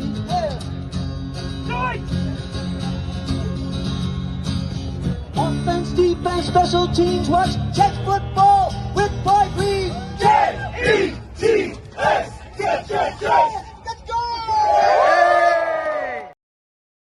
Welcome back to Boy Green Daily, a daily New York Jets video show, also available wherever you get your podcasts. Make sure you guys like the video, hit subscribe. Again, I am Paul Eston Jr., a.k.a. Boy Green. That guy beside me is Hop on Pop. That is my father, who joins me on a week-to-week basis to talk all things New York Jets and beyond. I want to give a special shout-out to all you guys who are choosing to watch the show and spending part of your Saturday with us, including Alon, who was annoyed at the 73 minutes it took for us to open the phone lines in the first place. So, Alon, we're thinking about you, buddy. Thank you. And you're welcome. There you go. As well here on the program. Let's hop on over to the phone lines. If you guys would like to call in, that is the pinned comment right now on youtube.com/boygreen25. If you're watching on Facebook or Twitter, we appreciate it. The audio-only listeners who consume this program after the fact, we appreciate you as well. And the people that rewatch the YouTube show, thank you guys so much for your support. Let's get into it. This is a perfect person to start off with. Easy, baby. Morning. It's Angry Easy. Yeah. Arms crossed. The arms crossed. He's got some attitude going on here. Yeah. I'm fine. Okay, nice. What's on your mind, Easy? Right now, it's a headset. Yeah. Oh, well, there you go. Hopefully it's not too tight. Pop? Good. How are you? How you doing, Pop? Good. Is that new section of your house? Condolences to your sister-in-law. Oh, thank you. Thank you. Yeah, that's not good. But I hope she has a fast and healthy and full recovery. Thank you so much for saying that. Thank you. So, Pops, how did you rate such a gorgeous woman? Did he freeze? I'm not following. I'm not following. Yeah. Oh, you froze there, Pop. Sorry. Go ahead. No, I wasn't froze. I just didn't understand the question. I said, how did you get such a gorgeous woman? Yeah. I don't know. I used to be a big deal, but not anymore. Yeah. It's got to be his charm. That's what it is. Or his wallet, one or the other. There you go. Well, for the first 20 years of our marriage, I was broke like a joke. So probably. Hey. I'm still broke like a joke. I mean, I live in an apartment and I'm 65. So there we go. But a woman would want me because I'm loyal, because I'm a Jets fan. So that's got to be proof of loyalty. I think that's a plus. That's a plus on the commitment level. That's for sure. That also brings a few other things besides loyalty, but it is. Yeah. But anyway, we hired our interim head coach for next year, so that's a good thing. Hey, did you hear about this, Easy? So this came out yesterday. I wrote a piece about it. I also put up a YouTube short. Talk about a blast from the bleep and past. Adam Gase. I heard about that. It's like he hasn't. I thought he was coaching like Pop Warner or something. Right. I heard he got fired from a Pop Warner team. Well, no, apparently that was a joke. Someone spread a false rumor, and then a lot of people ran with it. But yeah, when Adam Gase hasn't been in the NFL since he got fired by the Jets following the 2-14 2020 season, so he's just been off in the abyss. And yesterday, according to national, you said that like it was a good thing. Bennett, right? He's in the running for speaking of pass game coordinator, he's seriously in the running for the pass game coordinator role with the LA Chargers. So Adam Gase might be back in the NFL. Nathaniel Hackett's an OC. Mike LaFleur's a head coach. Robert Saleh's a head coach. Joe Douglas got an interview for a GM job this offseason. What the hell is going on out there? Wow. Well, I will give a little bit of respect to Joe Douglas. I think his only really big mistake was that last year or that year when he gave up JFM for nothing. I mean, he had a really bad. That was his only really super bad offseason. He had a couple Zach of good. Wilson, Well, everybody thought Zach was going to be the man. Well, still, but he's the one. No, everybody thought Zach will. Everybody, when they saw him throw that over the, that backward, that across the field pass, that bomb, everyone just kind of looked at each other with big shit-eating grins on their face. They all loved that. Yeah, but he's the trigger man, so he gets the block. If it would have worked out, we'd be statue would be built for Joe Douglas. So when it works out, you get the love. When it doesn't, well, you get all the other. And now he's wearing number 0 for the Dolphins. I mean, come on. Yeah, Zach. That's been tough. When I remember Boy Green was walking around Dallas a few years ago with a T-shirt saying Zach is good. I did, and I was stopped for pictures. So we went to in 2023. You should have been stopped for interrogation for that one. We decided, as anyone does for most NFL games, you decide in advance. Okay, my dad's a Cowboys guy, I'm a Jets guy. Okay, we're going to go to the Week 2 game, but we decided this months in advance. And then, unfortunately, Week 1, of course, Aaron Rodgers' Achilles explodes 4 plays in. But we had already planned the trip, hotel tickets, everything. We weren't not going to go. So we go, and I said, it would be a good thing. I had this shirt for a brief period of time. ZachWilsonIsGood.com. I don't know if that website's still up, but they had these shirts. Zach Wilson is good. That's all it says on the shirt. And we're walking around Dallas, and people are like, "Oh, that's hilarious! Can we get a picture?" I don't know how many pictures my father took of me with random people in Dallas. It said, "Oh, that's hilarious," and then they kept walking. So, I know the Jets' curse is real. I know the Jets' curse is real because even Bill Parcells couldn't overcome the Jet curse. Yeah, right. Even he got close in the 99 season when Vinny blows out his Achilles, and what was it, the beginning in the third quarter, I think it was, or something like that? I think it was even earlier. Wasn't that like maybe it was a second quarter or third quarter? Go back and look at this. Yeah, he did get a Doritos commercial out of it. Jesus Christ! Who gives a shit about Doritos? We thought we were going to the Super Bowl legit that year. That was probably our most legit chance of going to the Super Bowl. Funny thing is, earlier that season, it was the second quarter. Second quarter. It occurred with 7 minutes and 12 seconds remaining, so it was halfway through the second quarter.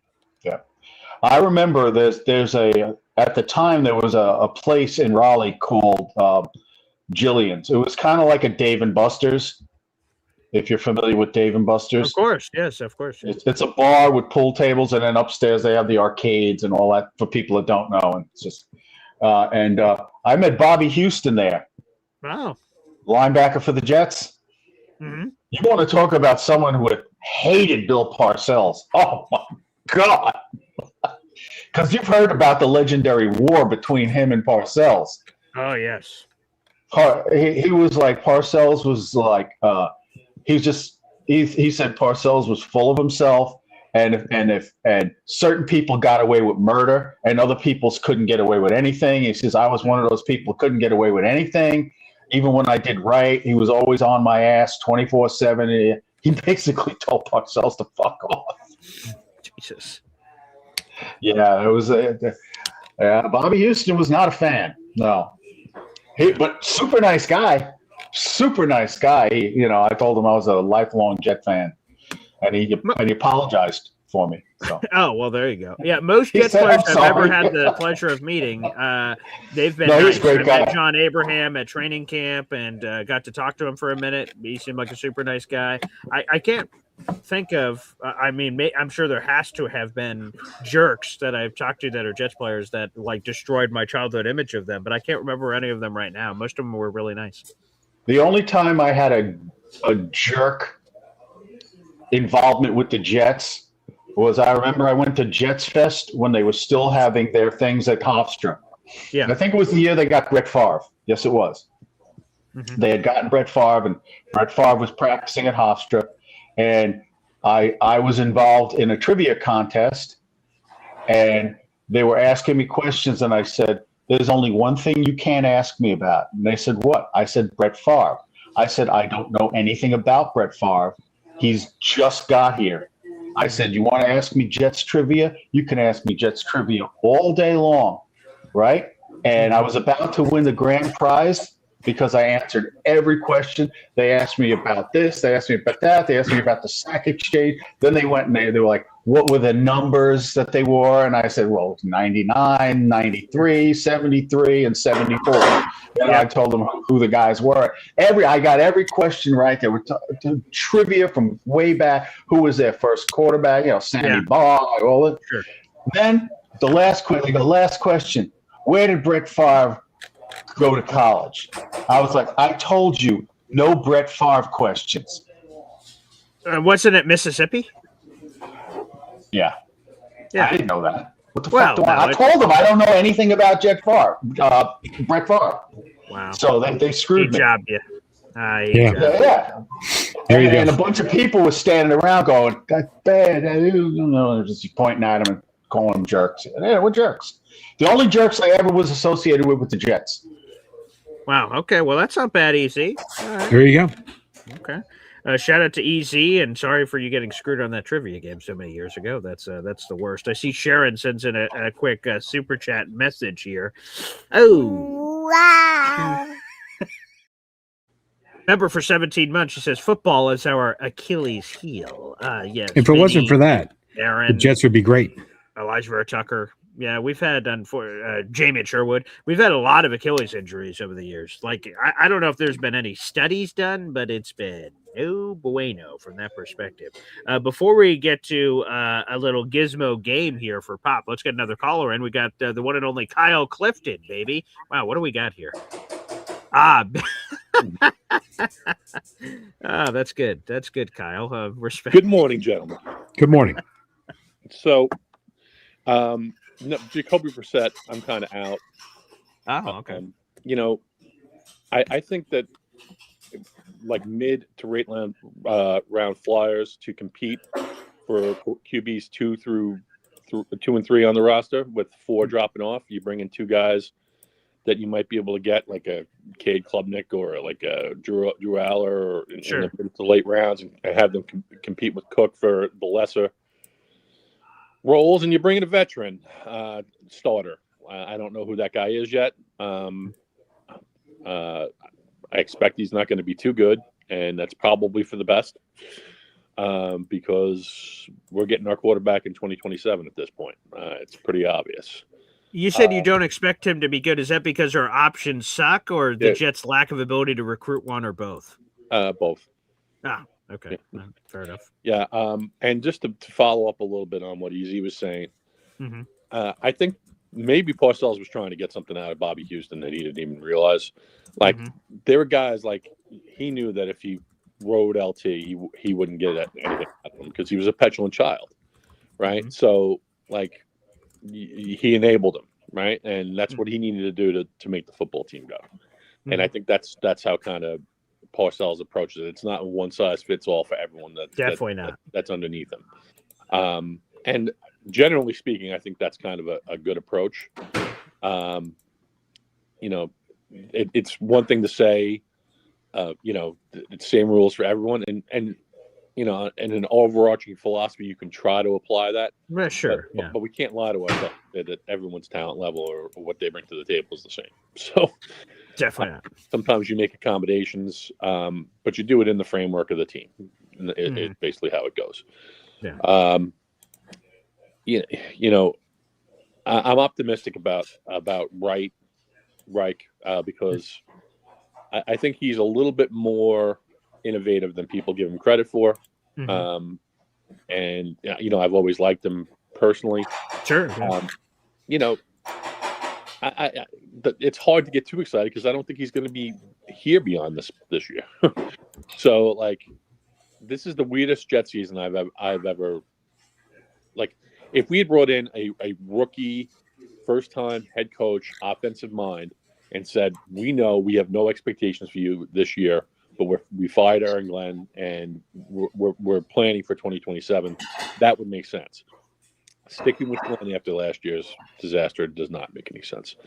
We're bringing in these guys and they are, basically set up to fail. So that's all I had.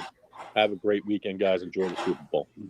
Yep, there he is. Kyle Clifton joining us here on the program. Again, I understand there is he's optimistic for Reich, but doesn't think that Reich's going to be here long. So overall, sort of pessimistic about the situation. Jet fans, again, you guys can fan however you want to fan out in the universe.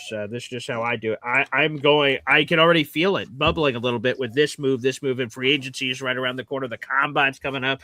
I already feel the excitement sort of building up in me of like the possibilities of how the Jets can try to fix this. So, when I play Madden, my favorite game mode of choice is franchise mode, where you get to have full control of the team and you can make trades and signs and there may be clear issues and then you attempt to fix them. And that's the cool thing of GMing and coaching and playing the games and stuff like that. So, I'm starting to feel it bubble.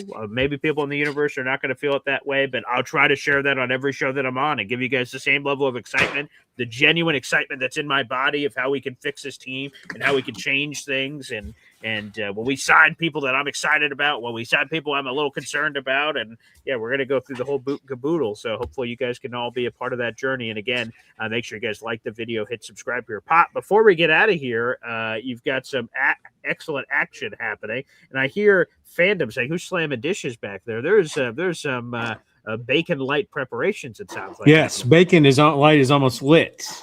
Bacon light is almost lit. But Pop, you said you wanted to do something. I got top three worst coached Super Bowl games of all time. Top three. Worst. See if you can come up. See if you can come up with them off the top of your head. We'll do rapid fire. But so I will go 3, 2, 1. So when you say worst coached, you mean like the person who is head coaching just did it. Yes, right. So he just did a terrible job in said Super Bowl. That's correct. Okay. So, I mean, there's been a lot of blowouts in the Super Bowl. So, like, a coach that was on the receiving end could have not had his team prepared, I suppose. Let me see. Because obviously the Patriots' 1985 season, which was 1986 when the Chicago Bears beat the piss out of the New England Patriots. So that could come to mind. But I'm trying to think of, like, more modern stuff or, like, maybe a coach was just ill-prepared for the moment. Was it... I'm pretty sure this was the head coach at the time. I'll go to the other team in the Super Bowl. When Seattle blew out Denver 43-8, was that John Fox was there for Denver? Is that one of your three? Nope, it's not. So those are talent related, in my opinion. Oh, 1985, really? 1986. Those weren't coaching things.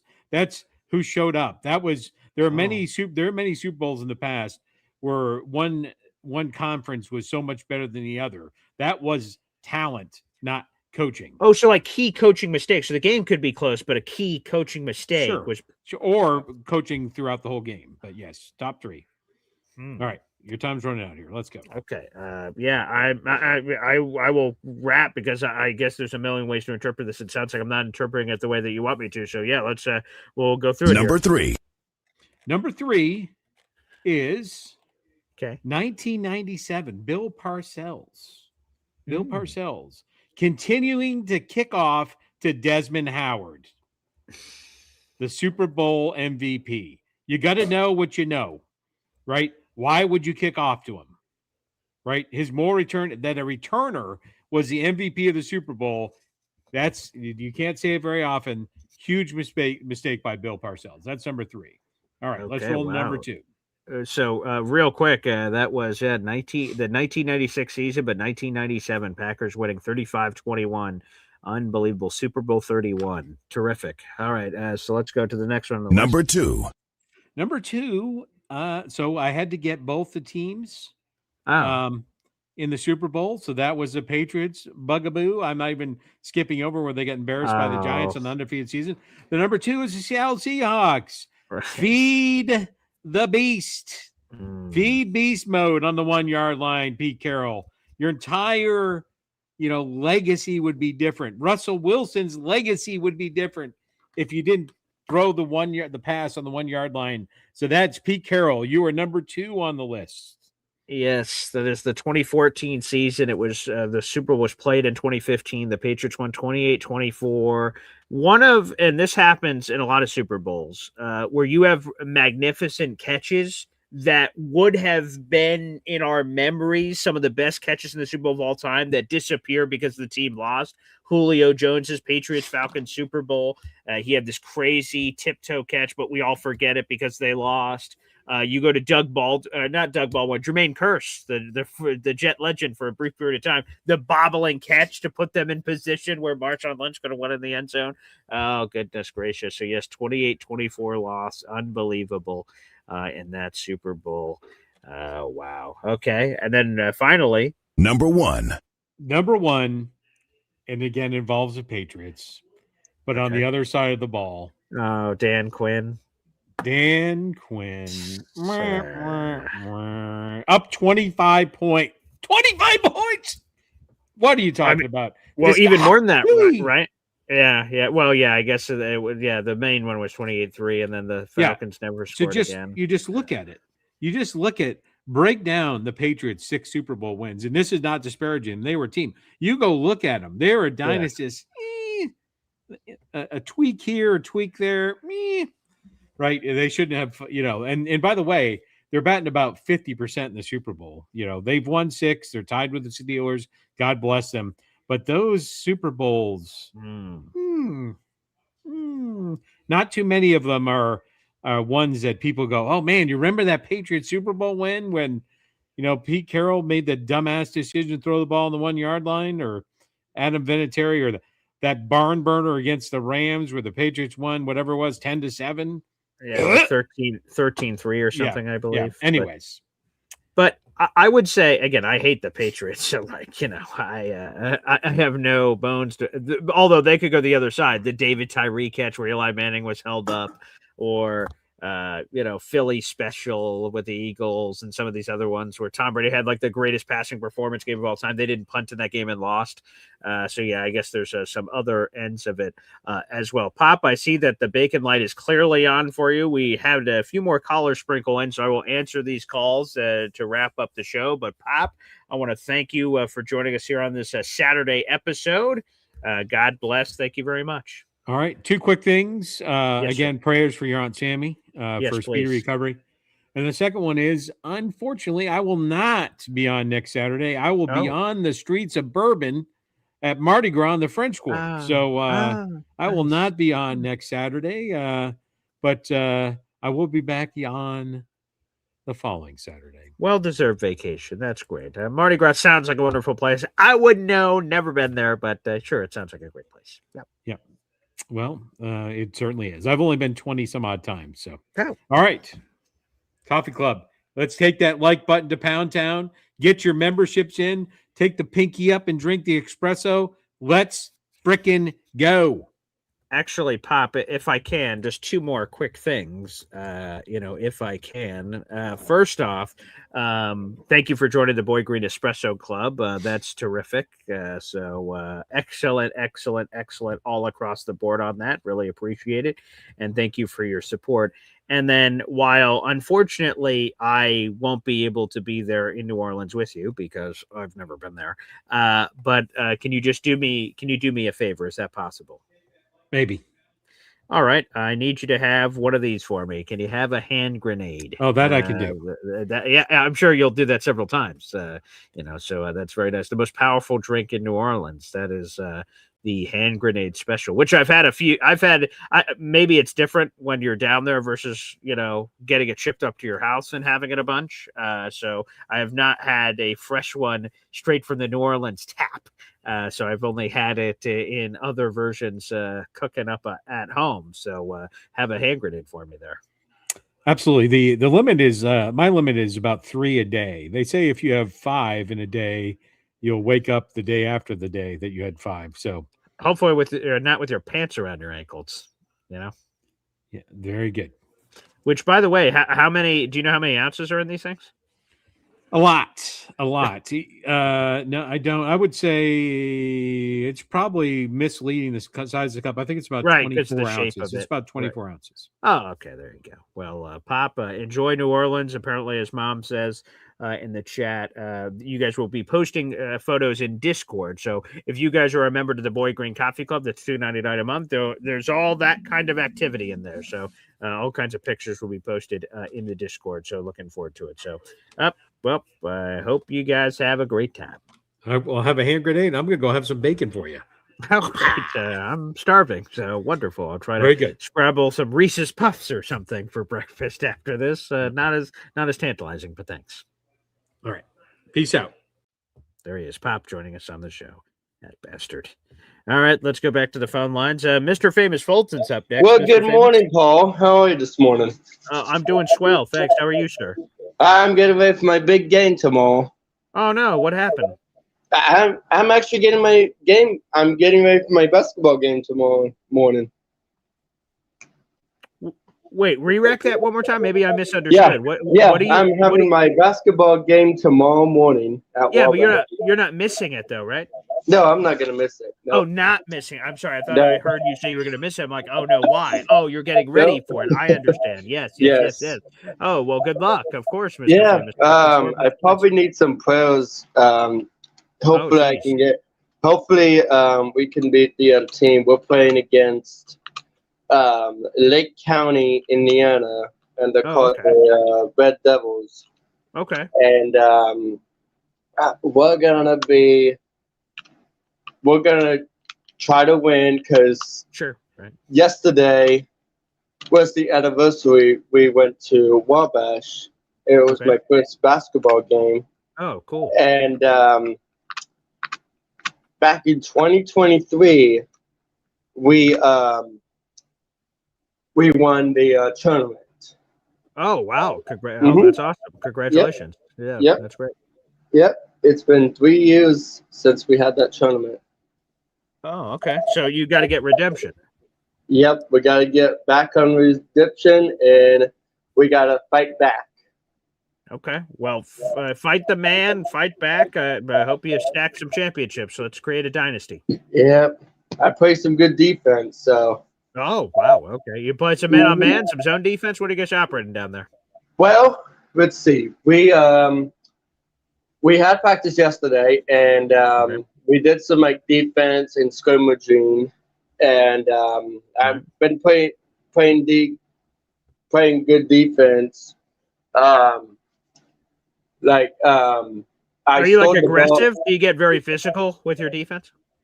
Yeah, aggressive. Yep. Oh, I sure do. Good luck to the poor suckers you got to play against. I don't know if they're going to be ready. Yeah. Yeah, and I steer the ball and everything. So. Oh, cool. Probably get some like a lot of points for our team. We're called the Hampton County Chargers. So we're gonna be wearing our red and white jerseys. That we picked out. Good combo. Yep. Nice. Yep. So.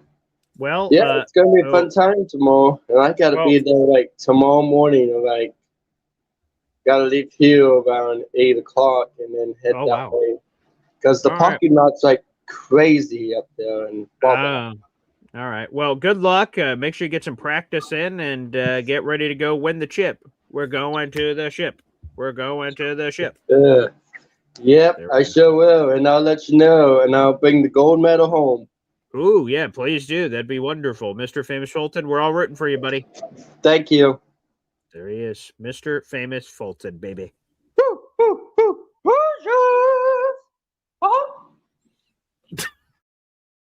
Salute, Mr. Famous Fulton. Salute, good sir. All right, let's go back to the phone lines. We've got the biggest Seattle Seahawks fan in the world. Go Hawks, baby. Woohoo! Long time no speak, Paul. First of all, you definitely are going to heaven with those calls with Fulton. God bless you, man. You are a very, very patient guy. As far as New Orleans is concerned, I love the Hurricane. That's my favorite drink. Ooh, so I have not had that one. They did a bar rescue where they either did the Hurricane or one close. Anywho, long story short, the Hurricane, that's how I was introduced to the Hurricane with the bar rescue episode. I was like, whoa, they have like a competing drink that's different. So, okay. Have you had a hand grenade? I have had a hand grenade. Okay, so how does it compare?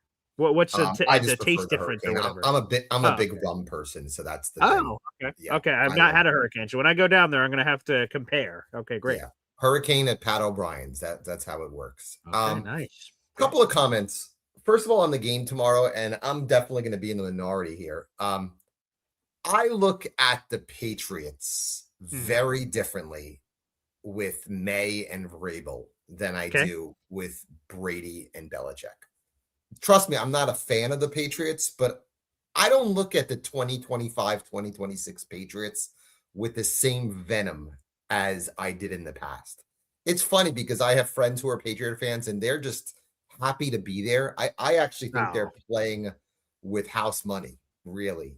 Most people think they're going to lose tomorrow. Most people do. I would assume that. Yeah, that seems to be the overarching. The line hasn't moved. I really am surprised. Yeah, it's been rock solid. Yeah. I think the line hasn't moved simply because it's the Patriots. Because I think the Seahawks are a touchdown better than the Patriots, honestly. I get what you're saying. I understand why the line hasn't shifted more. No, I understand the evil empire thing. I got you. Definitely. I think the Seahawks will win tomorrow, but I would not be surprised if it's a close game in the fourth quarter that the Patriots prevail. Just so you think the Seahawks are going to win, but if it's a close game in the fourth quarter, all bets are off. All bets are off. I think the Seahawks have to win double digits to win the game. I don't think they'll win a game 24-21. I really don't. I don't. If it's close in the fourth, I worry about Sam in a close game in the fourth against the Patriots. Sure. I know he did well last week against the Rams, but phenomenal. Yeah. Again, I always revert back to the ghost game, and I still believe that's in the back of his mind. I do. I don't know how it couldn't be otherwise. Yeah. A couple other comments. Yes, I agree with you on Brissett. I think it's going to be most likely if they trade him, it would be for a 4 or 5. Yeah. I don't see a 6 or a 7. Again, I don't either. Yeah. I don't. And with quarterback scarcity, I just, with all due respect to Nick Faria, and again, I hope he's right. I'd love to be wrong. I hope it's a 6 or 7. That's awesome. But who wouldn't want? So even if in the Jets situation, there's a clear path where Jacoby, in theory, if you acquired him, he'd be the starter. But if you're just some random team and that's a price, why wouldn't you trade for that to improve your backup situation? If that's all you have to so that's why I just think and the Cardinals wouldn't cut him. It would be stupid if they just cut him. So I just feel like the competitive price, it's probably a 5. You could talk me into a 4. And again, if that's your starting quarterback, then that's a pittance to pay for what he's going to provide the team. So. And familiarity with Reich is a big thing. So getting a Brissett makes sense. Again, as you know, I'm a big McKee guy, and I think McKee would work really well under the Reich system because Reich really loves coaching taller quarterbacks, and McKee's 6'6", 235. So he's a guy. Have you changed your price on him at all? I still think it's going to be. I could see the pick swap, the second for the third. I can see that. Again, the Eagles usually trade quarterbacks on walk years, and they're not going to trade. They can't really trade Hurts. So this is his walk year. He makes $1.2 million next year. So I think that's going to be intriguing for some teams. So I still think it's going to be a day 2 pick that's going to be traded for McKee if he gets dealt. Which, by the way, folks in the audience, the Eagles have the 68th overall pick in the third round. So that would be the jump from 44, I assume, to 68 is sort of your pitch. And one final comment on the Harrison Phillips. Oh boy. Yeah. Mm-hmm. I do hope, and there are a lot of Jet fans who are very loyal to the Breeses and the Jermaines and the Will McDonalds and the Jamie and Sherwoods. I think it's time just to completely clean house of the Salah guys. I mean, completely clean house. Oh, wow. Again, as I said to you, I believe one of Johnson or will get dealt. I could see one of those guys get dealt and be replaced by the number 2 pick, whether it's Reese or whether it's Bailey. Tennessee, hope it's not Bain, but I think it's going to be. Is that where he goes? What? It's a flip a coin. So Jermaine Johnson and Will McDonald walk into the room. They have a coin. They're like, "We're going to flip this." And then you're going to open this. I would trade McDonald. Trade McDonald. You would trade McDonald. Let's say the coin flips McDonald. McDonald, I want you to open up this envelope. What the? Plane tickets to Tennessee. See you later, Will McDonald. Is that it? 66. Again, that's what I would do. I would trade pick 6. I would trade McDonald for pick 66 right now. I would. I would actually be intrigued about trading McDonald for McKee. I really would. Again, that's a third round pick. That's rich. I don't think it really is. Again, you have said in the past that you would pick up his 5th-year option. I absolutely would not. Okay. I do not want to be on the hook for what, $14-15 million in 2020. Yeah, it's right in between there. I just don't think he's that good of a player. I think he's a one-trick pony, and the one trick is pretty good, right? What is like? Okay. Again, he was invisible for a good portion of 2025. He was not great. He was not great, and he's awful against the run. What? I said I don't disagree, but I don't disagree. There's a lot of bad, but in 3 seasons to have 12.5 sacks to average, no matter how it came and whatever pockets, man, that's a ton of production. And I would think that somebody with it's like the quarterback thing I just said. The scarcity of quarterbacks makes Jacoby Brissett naturally worth more than whatever you think he's worth. For pass rushers, everyone wants a pass rusher. Have a guy that has 21.5 sacks of production to just pish posh, like it's a one trick pony. Well, a lot of teams would love that one trick. I don't know. I think he's a third edge. Okay, in my opinion, I do too. We interpret it the same way. I think if the Jets drafted a Bain or whoever, Will would go from starter to rotational pass rusher, and he'd be much more comfortable in that role. Now, can a 3-14 team afford to do that? Well, now we're in debate land on what that's worth. But I agree with you. We view it the same way. I think he's a third edge, and again, the thought of giving him, in my opinion, I think either they pick up the option or they trade him. I just don't think it's a middle ground. Yeah, decline it would make no sense because then he's a free agent after 2026, and then what are you doing? So, yeah, I think you're making a business decision for his future of saying he's here or he's not. It would be very weird to go half in, half out, which declining would clearly do. That would surprise me. And finally, again, I was one who thought that the Jets should have traded Breece at the deadline. I've said it many times. I know that there was the difference of picks. I know Kansas City wanted to trade a 4th and the Jets wanted a 3rd. I would have hoped they would have had a middle ground and maybe asked for a 5th in 2027 to make up that difference. Maybe a 4 and a 5 would have made more sense than just keeping him. I think the negotiations are going to be really ugly this offseason. First of all, I don't think Breece wants to be here. I do not. Why not tag and trade him? Because I don't know if it. First of all, you are risking a lot for a team. A team might just offer a 5th or a 6th to go get him. Then again, which again, if you're the Jets, you want to push for more. So if you're the Jets, I tag him. He says he doesn't want to be here. I don't give a shit. I tag him so I make sure I get something. Even if someone trades me a 7, that's more than nothing. Because but the Jets look like fools if they trade him for a 7. Oh, I agree. Yes, you look like an idiot, but look like an idiot with a 7 in your back pocket versus look like be stubborn and get nothing, and then you look worse. So I would try again. You're right. Teams may be over here, but that's part of the negotiation. Absolutely maybe to your point, you could combine him for something else. I'd give Breece in a 5 and try to, and maybe this is too rich, but Breece in a 5 for a 2. I'm trying to do whatever machination combination to maximize the bleep out of Breece because I am convinced with $82 million in cap space, the Jets are going to spend way too much. They're not going to get a comp pick for Breece if they just let him walk out the door. So then your only way to get a pick is by trading him, tag and trade him. What worries me finally is if you look at the free agent market for running backs, there is a plethora of guys. Oh, for sure. Talking about Kenneth Walker, Travis Etienne, Tyler Algier. A team like Kansas City might say to themselves, you know what, I'll give Tyler Algier a 2-year deal and not give up a draft pick. And then the Jets are held with Breece, a very frustrated Breece, a guy who doesn't want to be here. So again, they should have traded him at the deadline. I just hope the Jets really understand that they just need to completely clean house with older guys, with solid guys. Just start anew. Again, rebuild the roster before you're thinking about getting 8-9 wins.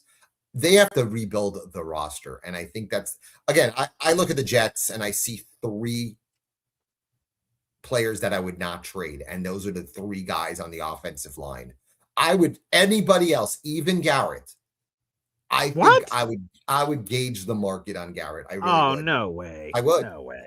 Again, if a team offers us the sauce package for Garrett, I would really consider it. Absolutely. I would not consider. There's no way. We can differ on that. Again, they signed that contract, which would allow him to trade him and not be a big hit.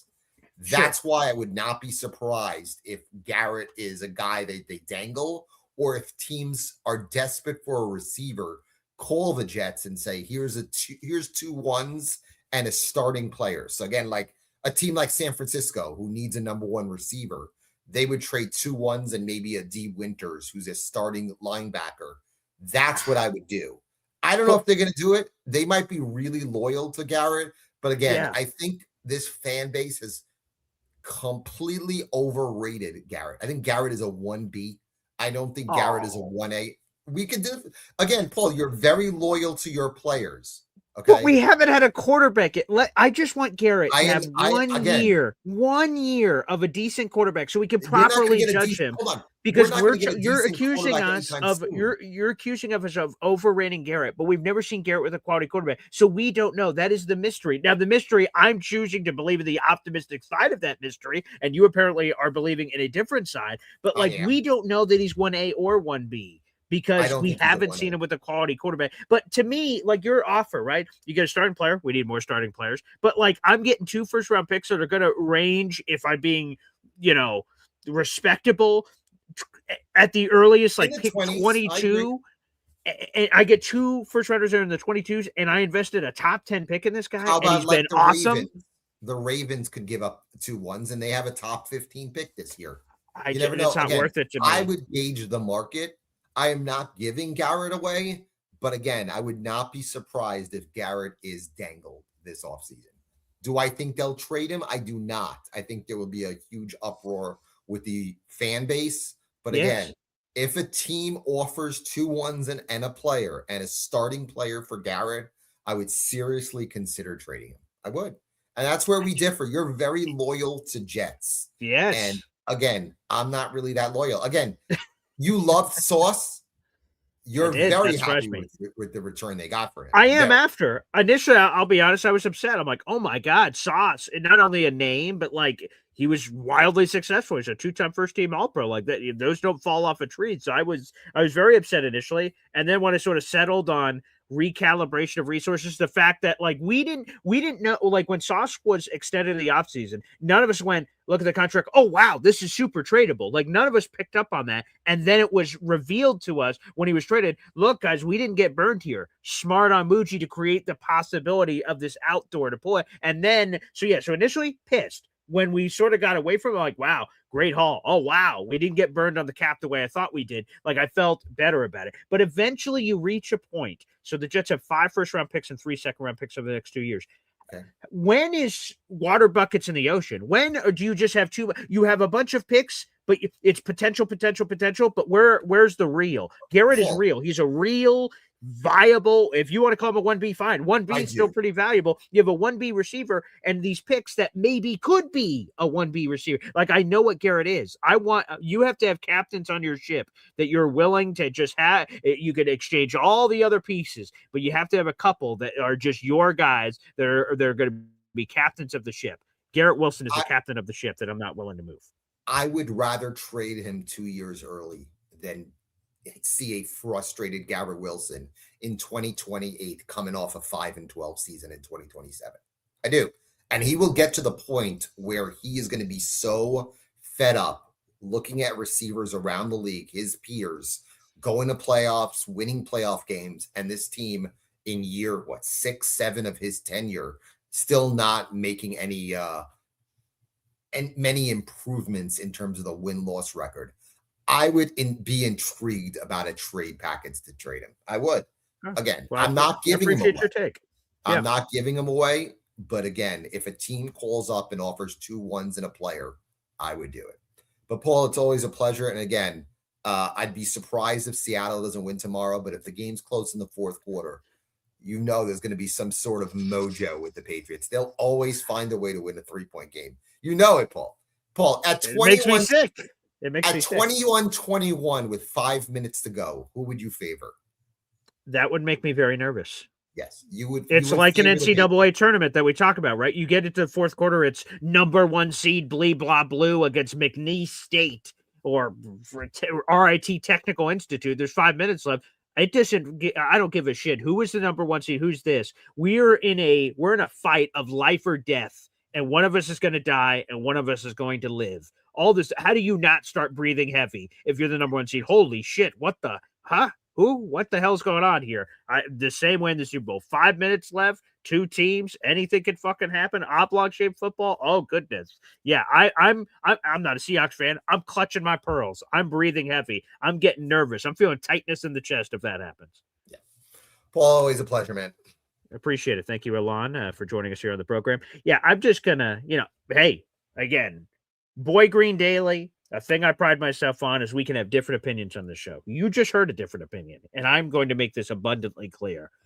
Fuck no. Someone calls in Garrett Wilson, go fuck yourself. Absolutely. I'm not considering any packages. And maybe it's going to sound ridiculous that I feel this way, but I don't care. I am not trading Garrett Wilson. I don't give a shit what people offer. You can offer the moon and the stars. I don't give a shit. There is no price that's too high that I'm like, oh, maybe. No. Garrett's a guy I'm rallying around. He was a team captain last year, and for good reason. This is, again, a player that you rally around. He has immense talent. He has done it with shitty quarterbacks his entire career. He has averaged before this year, of course, where he missed 10 games, the first games missed of his career, 80 catches, 1,000 yards, and insert amount of touchdowns, which, by the way, this past season, he was set to have a career high in each of those categories. He is quarterback proof. He is terrific, a very talented player. We can argue 1A, 1B, 1C.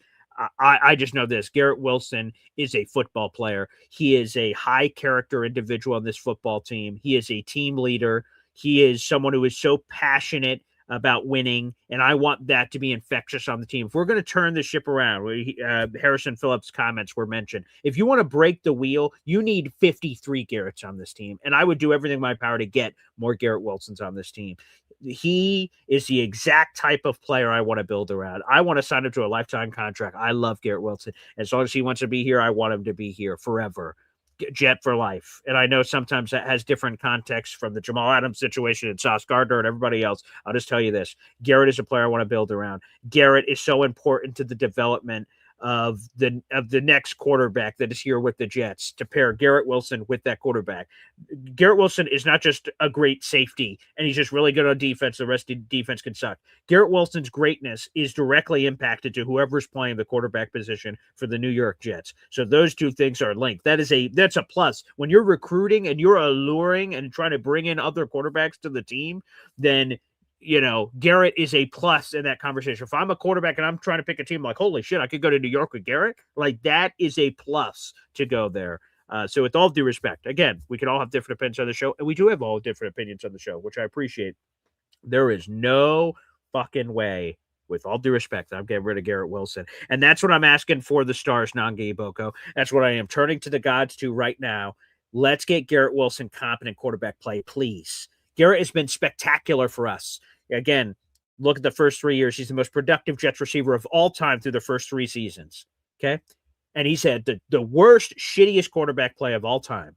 Give this man a competent effing quarterback. And I'm telling you, I believe he jumps into that next stratosphere. I believe there is darkness, and you can believe in the light or not. For me, not having seen him with a quarterback, I don't know. But what I think I know is that he is in Jamar Chase territory. He's in Justin Jefferson territory. He jumps to that next elite tier level with better quarterback play. None of us know the true answer to that question because we haven't seen it, but I want to see it. Easier said than done. It's very hard to acquire quarterbacks, but get me a competent quarterback for Garrett Wilson, and this rocket ship is taking off. There is rocket fuel on Garrett Wilson's career. So yes, with all due respect, I am not trading Garrett Wilson. We have 5 first-round picks. We have 3 second-round picks. That's all great assets. And Garrett, oh, wow, we have 7 first-round picks if we trade him and all this other stuff. At eventual point, your draft picks are draft picks. They can be Calvin Pryor's, whoever. They could be Kyle Wilson's and all these busts that we've had over the years. That's what first round picks can turn into. Garrett Wilson is guaranteed. I know what Garrett Wilson is. The draft pick, again, what I hope the Jets do with this asset, then we'll go back to the phone line. is they have 5 first-round picks and 3 second-round picks. That is a lot of ammunition. And I hope with that ammunition, the sole goal of the Jets is to find the next quarterback of the New York Jets with those assets. That is what the ghost of Sauce Gardner provides. That is what the ghost of Quinnen Williams provides. That gives the Jets an absolute clear path to digging themselves out of the freaking hole that they're in right now. To dig out of it and climb out of it is to use these assets to find the next quarterback. You use those assets to find the next quarterback. The Sauce trade was worth it. The Quinnen trade was worth it. If you don't turn those assets, and it doesn't just have to be draft, it could be trade. It could be this. There's a lot of creative ways to use this pile of assets to find your next quarterback. Okay? If you have this pile of assets and you don't find that next quarterback, you fail. If you use those assets in whatever creative way to find that next quarterback, then you succeeded. That's what the Jets have to do. That's how I feel. All right, let's go back to the phone lines with all the passion parked over there. We've got Johnny Boy of Jets Worldwide joining us here on the program. Johnny? BG, good morning, man. How you holding up, brother? Good. Okay, got a little. The heart rate picked up on that last call off the end, and some passion revving the engine for sure. Yeah, I mean, you remember the freaking wide receivers we've had in the past? Stewart, Hill, the Cat Peak. I mean, Sharon Peak, 100%. But let's highlight this real quick. So, Soy for MVP says, with all due respect, we saw him with a future Hall of Famer threw for almost 4,000 yards. He's 1B. No. I think this is what we need to remember about this season, because everyone loves talking about Aaron Rodgers. Davante Adams came in, and I was wrong. I want to make this as clear as possible. I was dead wrong. I was wrong in thinking this before the trade. I wanted Davante Adams because I thought that Davante would be the sage to Garrett Wilson. He would show him all kinds of techniques, which would be good. And maybe he did. I have no idea. But that he'd be the sage. He would be the Robin to Garrett Wilson's Batman. And I was an idiot. Davante is his own Batman, which caused all kinds of problems. Both 2 Batmen were bad. That meant that Aaron had a previous relationship with one of the Batmen, and he fed that guy. Look at the target share through the latter part of the season. Once Davante got there, Garrett was no longer funneled the ball. So we can't look. Some people can apparently, but I'm not. I'm not going to look at Aaron and say, "Oh, look, Garrett was clearly a 1B." Aaron force-fed his best friend Davante Adams the ball in spite of Garrett, even when he had open moments. And Garrett suffered from that. I miscalculated what I thought Davante was going to bring to the team. So this, with all due respect, sorry for MVP, which I love you. I appreciate that you're a member of the Boy Green Coffee and Espresso Club. That's great. I don't think Aaron Rodgers' tenure with Garrett Wilson proves that he's a 1B. It proves that Aaron wanted to feed the ball and force feed it to his best friend. I want a competent quarterback that comes in here and just throws it to guys. And one of those guys that's going to directly benefit is Garrett Wilson. So I strongly push back on the Aaron Rodgers season that people bring up. But anywho, yes, go ahead, John. Yeah, but that wasn't Hall of Fame Aaron Rodgers with us. That's also true. That was like past his whatever with us over here. And then you starting to see all of the stuff that was coming out that was all around him with the whole, like, just the bad juju that was there, and a whole bunch of players and stuff like that. So I came up here because I don't know if anybody's talked about it, but the Rich Cimini interview that you just had. Yes, sir. Which I think has a big correlation with the whole Harrison Phillips convo that I was like, damn, because he brought it up. 25 players that were a lot of the holdovers. Yeah. Says that the moping that was there, it really was there. Of course, because of the whole, losing issues. But one of the things that, and I'm not sure if I read this or I heard it. Yeah. But I think you said there was some conversation about there's going to be a coordinator that is going to be picked that we're going to be excited about potentially. So let me make sure I recalibrate for anyone that may be listening. So I did do an interview with Rich Cimini. I hope all you guys after the show, whether it's immediately after or any time in the near future, check it out. Rich Cimini, thank you so much to Rich, who's covered this team for nearly 4 decades. He gave me 47 minutes, and boy, did we try to take full advantage of the 47 minutes he provided on the latest he's hearing on the coaching staff. He commented on Harrison Phillips. He commented on Aaron Glenn and all kinds of things. And I found found what you just brought up, one of the things most fascinating. I said to Rich, what's the latest you're hearing on the coaching staff? Because now that we have the coordinators, it seems like now we're going to get really aggressive here and start filling out the positional roles. Rich Cimini told me yesterday, again, we recorded this at like 4 o'clock, so this was whatever it was, 15 hours ago or something. He told me that the Jets are, quote unquote, real close to hiring a passing game coordinator. That was the title that was previously held by Scott Turner, the son of Norv Turner. And he says that we would be, as Jet fans, quote unquote, intrigued by who this person is. So Rich obviously knows who this person is, but he's not comfortable sharing who that person is at this time. But he says we would be intrigued by it. And that set me like, damn, who could this person possibly be? Because intriguing to me means that either the person has a Jets connection, they have some cachet, they have credibility, it's a big name. Like, I'm not going to be intrigued by some random, and again, this doesn't mean success or not success, right? We brought in Tyron Smith. That was a very intriguing addition that fucking flopped. So intriguing does not guarantee success, but intriguing is like name. And I'm like, ooh, who could it be? So people have been sort of speculating on who that could be. So apparently the Jets are close to that, but I don't know who that is. But so yes, I was trying to think of who could potentially be right, and who does AG have some ties with that could potentially do that? Mm-hmm. And wasn't he over there with Mark Brunell? It's so funny you said that, because like when you just said like I started to look at AG's history, and the first name when you just said, and I hadn't thought of it until you just said it, like you were just starting to lead into it, and the first name that just popped into my head was Mark Brunell. So yes, that is hilarious that you brought that up, and my brain just jumped there before you even finished of like, is that what he's about to say? Yes, Mark Brunell, who's 55. He, of course, longtime quarterback. Do I have it up here somewhere in this collection of jet shit behind me? Actually, is a random Mark Brunell Jacksonville Jaguars like little beanie bear, because the first game my dad ever took me to, like in 1995 or 96, 97, something like that, was Mark Brunell, a Jaguars Cowboys preseason game. And I went there, and that was the first game I ever saw, and Mark Brunell was playing in that game. And yeah, so Mark Brunell is 55. He is currently the quarterbacks coach with the Detroit Lions, and he's held that role since 2021. So obviously he crossed over there with AG. So yes, but that's exactly it. Is that the guy? I have no idea. Rich didn't tell me who the guy was, even off air. But like, that's intriguing. That's exactly it. That former Jets quarterback, Mark Brunell. Yes, that would be intriguing. I like because that. you think of the whole Mark Sanchez, Mark Brunell, and how he was trying to help him out when he was going through his stuff, et cetera, et cetera. So, and he has the ties with him. That's the first person I instantly thought about. But we'll see. I mean, I thought the interview was amazing. I think that you guys should go check it out. It was really, really well executed, man. Like a lot of the nuggets that get put on out there I was like, holy stuff. Oh, I was like, holy shit, you know. But the last thing I want to talk to you about is, so you came on the show yesterday, so I appreciate you showing up on baby. Worldwide. And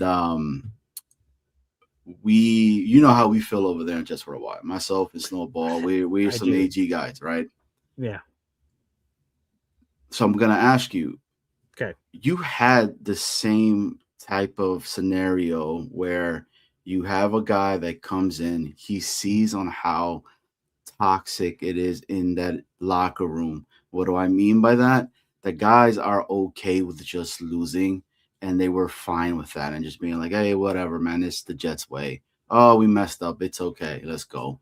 Then you had a lot of young guys that were seeing their vets that were like, it's cool, blah, blah, blah. Harrison Phillips comes up. Same stuff all over again. Yeah. We knew this, BG, because we've been saying it forever and a day, but it was so easy to just crap on the New York Jets and crap on AG. Yes, I get it. AG hasn't won or whatever, but he inherited a really bad locker room. Okay, that locker room, that defensive tackle room that we had prior to that was all undrafted free agents, wasn't it not? Right? You had the kid like Leonard Taylor that ended up leaving, and now I'm not saying that Leonard Taylor's a bum or anything like that at all, but there's just a couple of names. And I remember Nate was like, he's like, yo, what are we talking about, dude? Like, our whole line is a whole bunch of nobodies that are on there right now. It's going to be a tough season. And he's saying this from the rip. So I wanted to ask you, what was your thoughts as soon as you start hearing all of this conversation? And then I bring up the Devontae Adams video, and he's talking about this, and it's just on the same boat. Or am I tripping and I'm just pulling at something that's not there?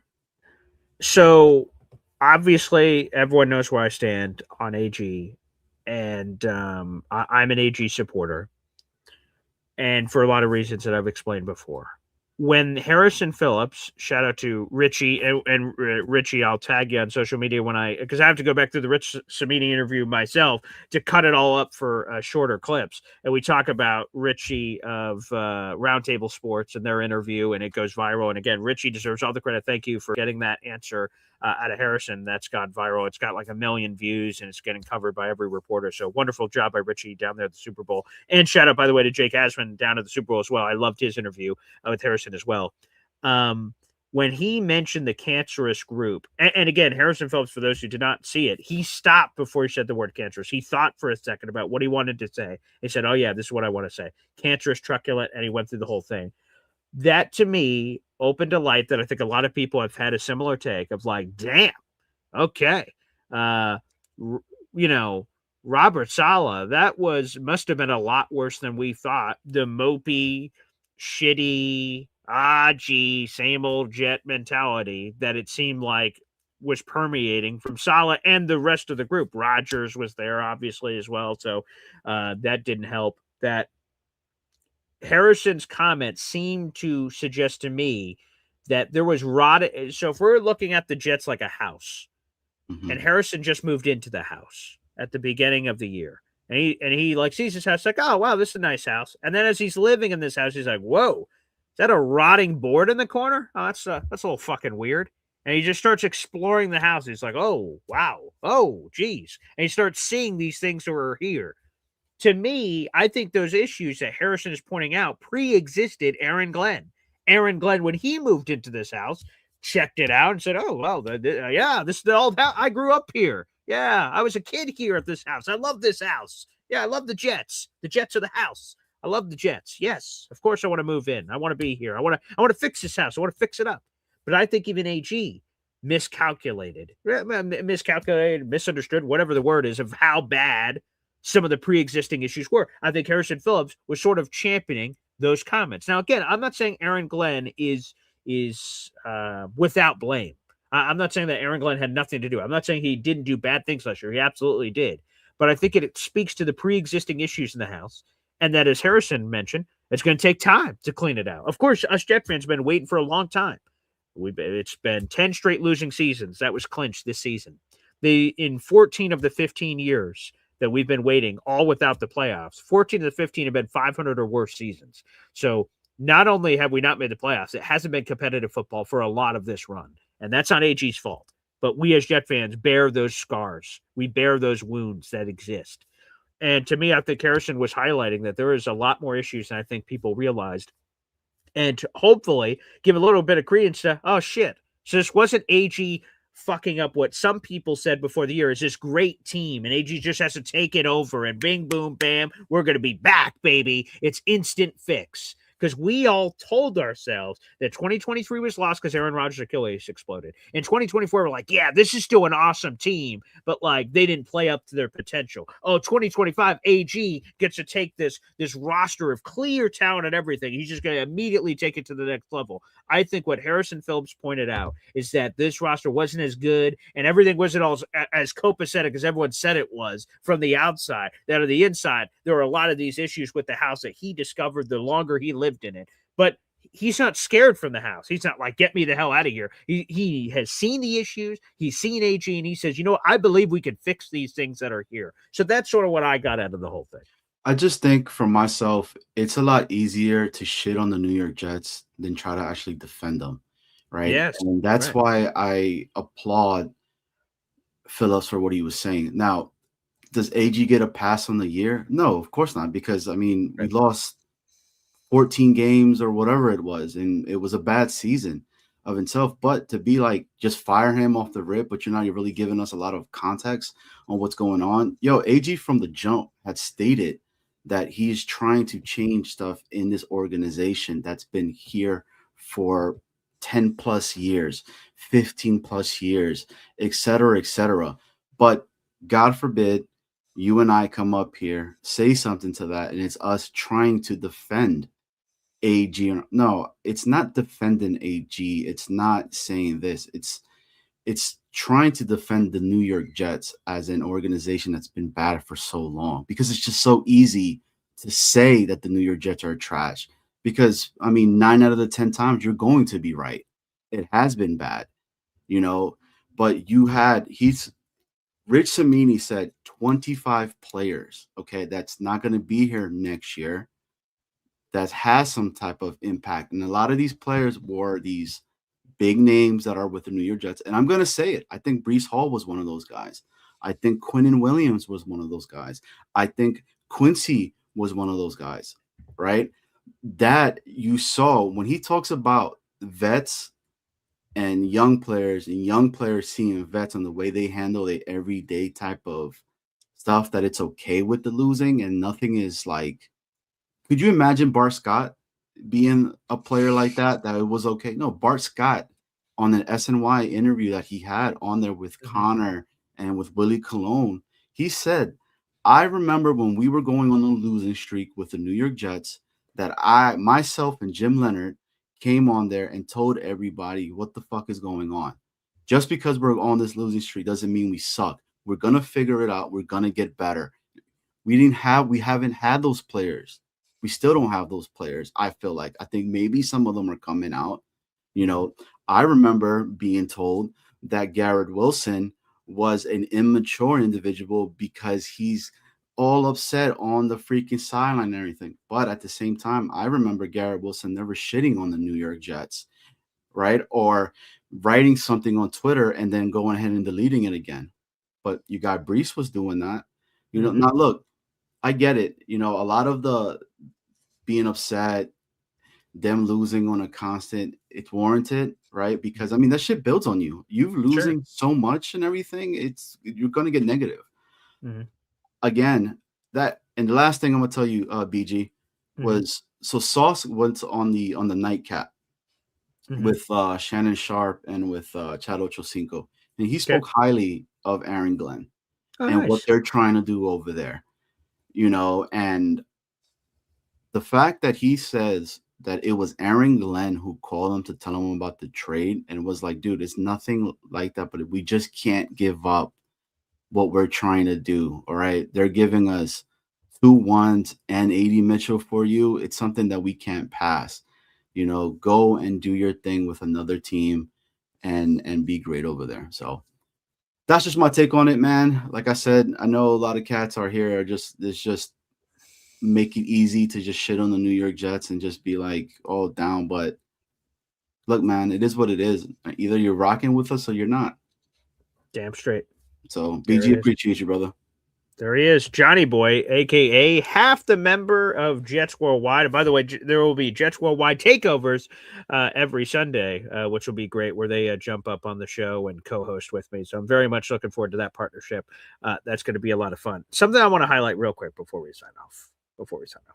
I see that Yo Holmes brought this up, saying Garrett also had the best catch of the entire 2024 season. So we go back to the wide receiver thing. Let's do this. Okay. First off, let's highlight this on the screen. Not only did Garrett Wilson have the best catch of 2024, he had the best catch of 2023 too. He had the best catch of the last couple of years. So let me throw this one up on the board first. Okay. Let me throw this one up on the board first. So this one was 2023 week 1. Look at this. Look at this catch from old Garrett Wilson where he bobbles the ball to himself because Zach Wilson couldn't hit the broadside of a barn. This was voted the best catch of the year in 2023 by ESPN, and for good reason. He is getting pulled down by Tre'Davious White, and while he's getting pulled down, he bobbles and gets the ball back to himself. Best catch of the year for 2023. And it happened in week 1 on Monday Night Football of putting it all together. Like, look at this, baby. Come on, man. This is unfriggin' believable. Look at this freaking catch from Garrett Wilson. You thought that was crazy. Again, that was 2023. That was the best catch of the year. Now let's go to this one. I'm going to throw this one up on the screen. So we don't have a GIF to show you it. So just let the picture say 1,000 words here for Garrett Wilson. And this one's in 2024. Look at this. I mean, come on, man. You're telling me this is 1B? Look at this. Look at these catches. Normal players don't make these kind of catches. This was the word gorgeous from NY Jets fandom. 1,000%. Look at this one-handed Michael Jordan catch and somehow gets his feet in with a shin down. Oh my goodness. I mean, come on, people. We have Garrett Wilson. We have the Garrett Wilson GIF catch of 2023. I mean, come on. Look, and anyone wants to trade this away? I just don't get it, man. No. What these are, those moments, on top of the fact that he is just, no matter who his quarterback is, 80 catches, 1,000 yards every season. Boom, boom, boom, boom. That only season where obviously that didn't happen was last year. And by the way, Garrett Wilson was on pace with Justin Fields as his quarterback to have over 1,200 receiving yards, to have over 100-something catches, which would have been a career high as well. He would have surpassed his previous total. So he would have set a new career high in receptions. He would have set a new career high in yards. He would have set a new career high in touchdowns. And this is what Justin Fields at quarterback. Okay, people? 1,200 yards, double-digit touchdowns, and he was going to have over 100 catches. Like, what? What else does this man need to do? I mean, honestly, people. Honestly. So I just say this, the Jet, again, easier said than done, okay? Easier said than done. But get this man a competent, gosh darn quarterback, and he is going to, there is rocket fuel on this guy. There is rocket fuel on Garrett Wilson to be in the upper echelon. Right now, I understand why people say he's not Justin Jefferson. He's not Justin or Jamar Chase, Justin Jefferson, CeeDee Lamb. Like, he's not these guys. He has not had the seasons of 15 touchdowns, 1,500 yards, 100 catches. He's had 100 catches before. He's had 1,100 yards basically every season. And then his touchdowns have been 3, 4, and then this season, I believe, 7. Yes, 3, 4, 7. So that was his 3 seasons. Of the first 3, he had 7 in 2023. So the touchdowns were going back up, and he was set to get 11. I'm just, again, all I'm saying is on Garrett Wilson is that this is a spectacular individual. I'm not willing to trade him. I don't give a flying bleep what people offer me for him. Eventually reach a point where assets are just assets. The Jets have a lot of them right now with Garrett Wilson. They have 5 first-round picks. They have 3 second-round picks. I don't need to trade Garrett to get 7 first-round picks. Okay? Eventually, you got to make the picks and get players. And Garrett Wilson, who, by the way, let me just pull this up real quick. On old Garrett Wilson, I don't want to speak out of turn here, but Garrett Wilson checks notes 25 years of age. I want to build around 25-year-old superstar players on my team. So that's what I want to do. So no trade, no bueno. If I'm the GM, I'm hanging up the phone. Normally, you're supposed to listen to phone calls because you never know what someone's going to offer. I don't give a shit what you offer. Garrett, this is how the phone call goes. Hello? Hey, it's the GM of the made-up team. Yeah, sure. What's up, man? Hey, Garrett Wilson? Boop. Hang up the phone. Get the hell out of here. See ya. Absolutely not. Peace. Deuces. Don't care. By the way, get some comments in here before we wrap up. Sorry. That's fine, Paul. If I'm off to another start like last year and we get a sauce deal and maybe more, I'm doing it. I'm not. So I don't give a shit if we start 0-7 again. I would prefer not. I obviously want wins. But in your scenario of like, I'd consider, no, sir. No. If we're terrible again, I'm not going to make a rash decision in our losing to trade our superstar player. I am absolutely not doing that. Whatever we start next season has zero impact on how I'm dealing with Garrett Wilson. No. NY Jets fandom. Paul, if you get 3 number ones, you have to take for Garrett. No, I wouldn't. You could offer 3 number ones. I'm not doing it. No, sir. There are players on the team that I'm just not going to trade, and Garrett is one of them. William Ameley says, I love Garrett, but he deserves to be on a winning Jets team. When will that happen? Well, hopefully it happens soon. But I'm not just trading guys. You know what? You deserve to be on a winning team. I'm just going to trade you to a better situation. No, we're going to create our better situation right here, right now on this New York Jets team. We're going to change that around here. is what's going to happen. I don't give a shit what the offer is. I am not doing it. No. No, sir. No, no, no, no, no, no. Not happening. No. Jamal Joseph says, no one on a 3-14 team should be untouchable. Sorry. I disagree. Garrett, we're not 3-14 because of Garrett Wilson. And he missed 10 of those games. So no. You're making it seem like, see, like he can't help us win. So like, who cares? No. I don't look at it that way. But again, different strokes, different folks. I just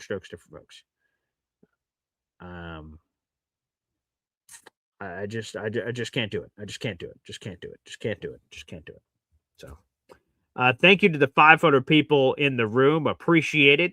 Make sure you guys like the video, hit subscribe. Again, if you guys missed it, I had a 47-minute interview with Rich Samini that dropped on the show podcast, a YouTube yesterday. We recorded this around 4 o'clock. So a lot of nuggets in there. I have to comb through it myself to make sure I didn't miss anything for future episodes and podcasts and articles and everything else that's going to be coming out. We talked about the coaching staff. We talked about AG. We talked about Harrison Phillips. We talked about Ask Rich.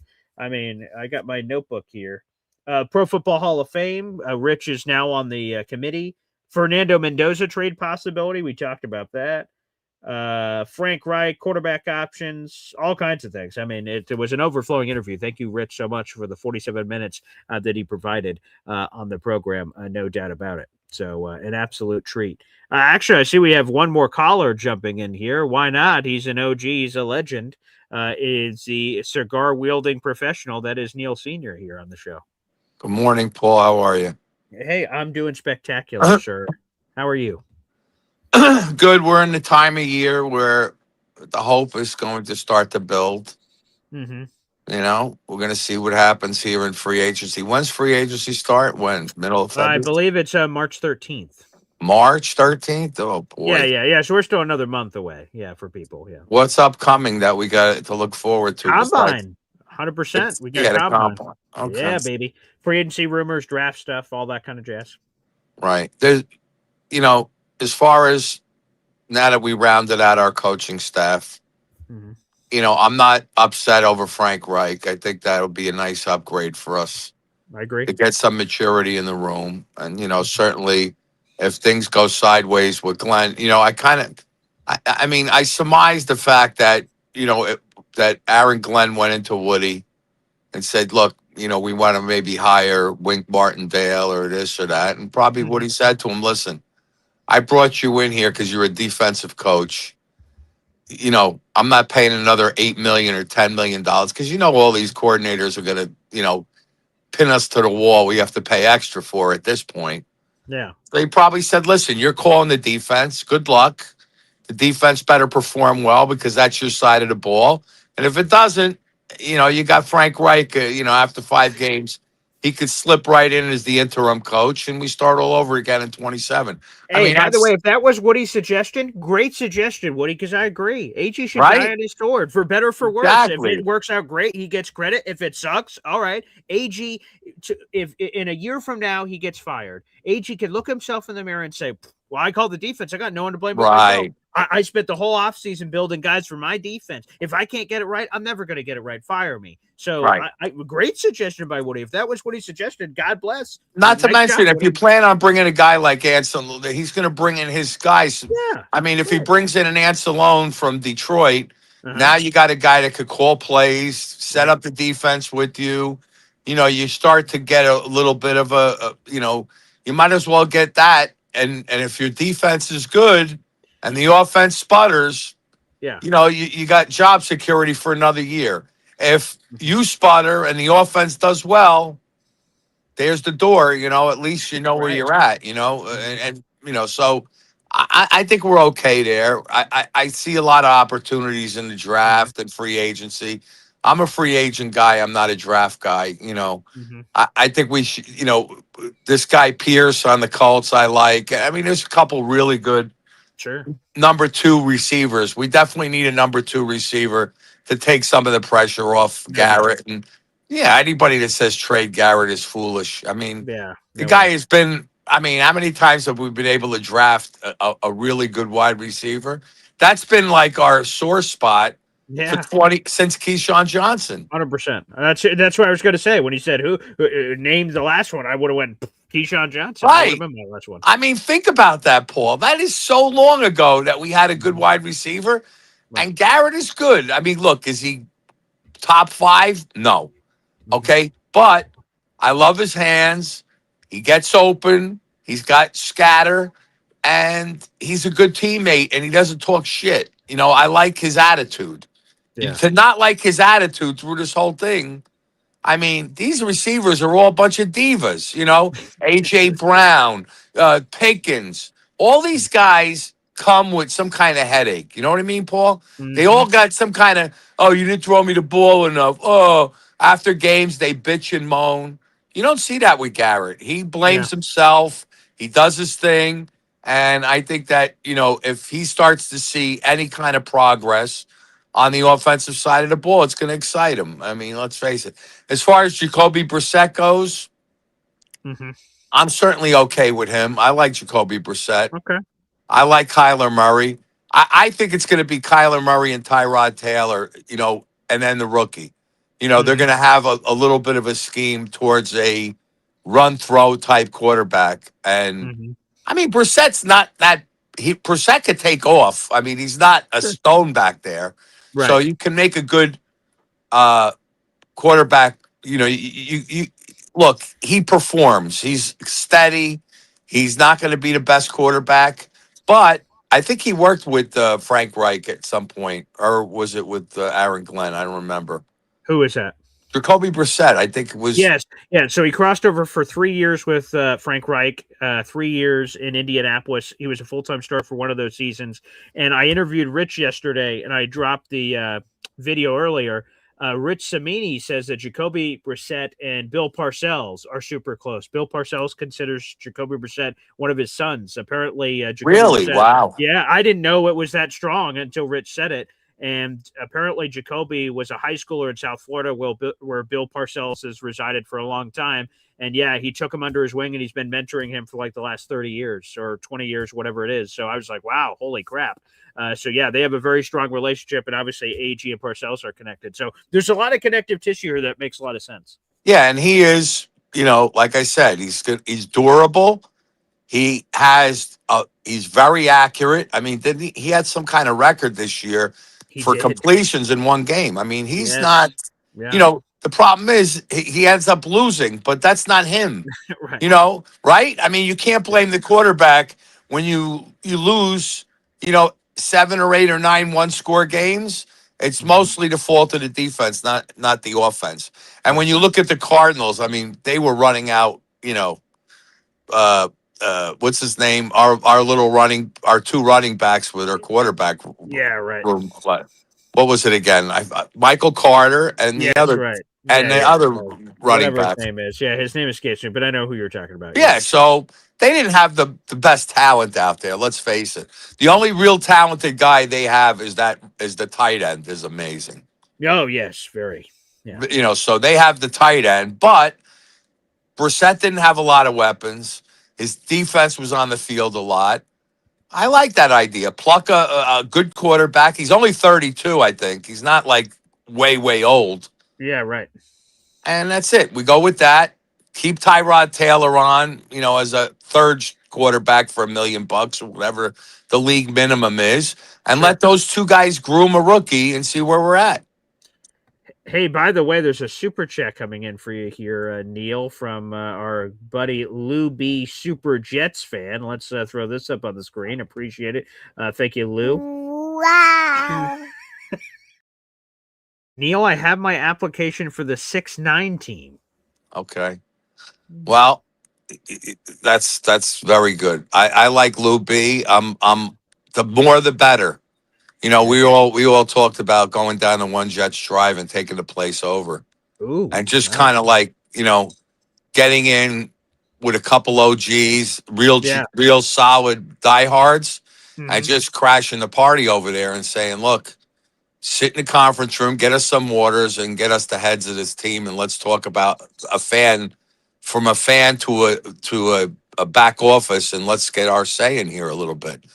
I mean, I would be a representative for that. I mean, you know, I mean, at the door, when somebody says, when you have 5 guys or a bunch of guys, and you say to one Jets Drive, look, there's 300 years of Jet experience waiting at the door here. Between all of us, could we come in and at least voice our opinion? Yeah, right.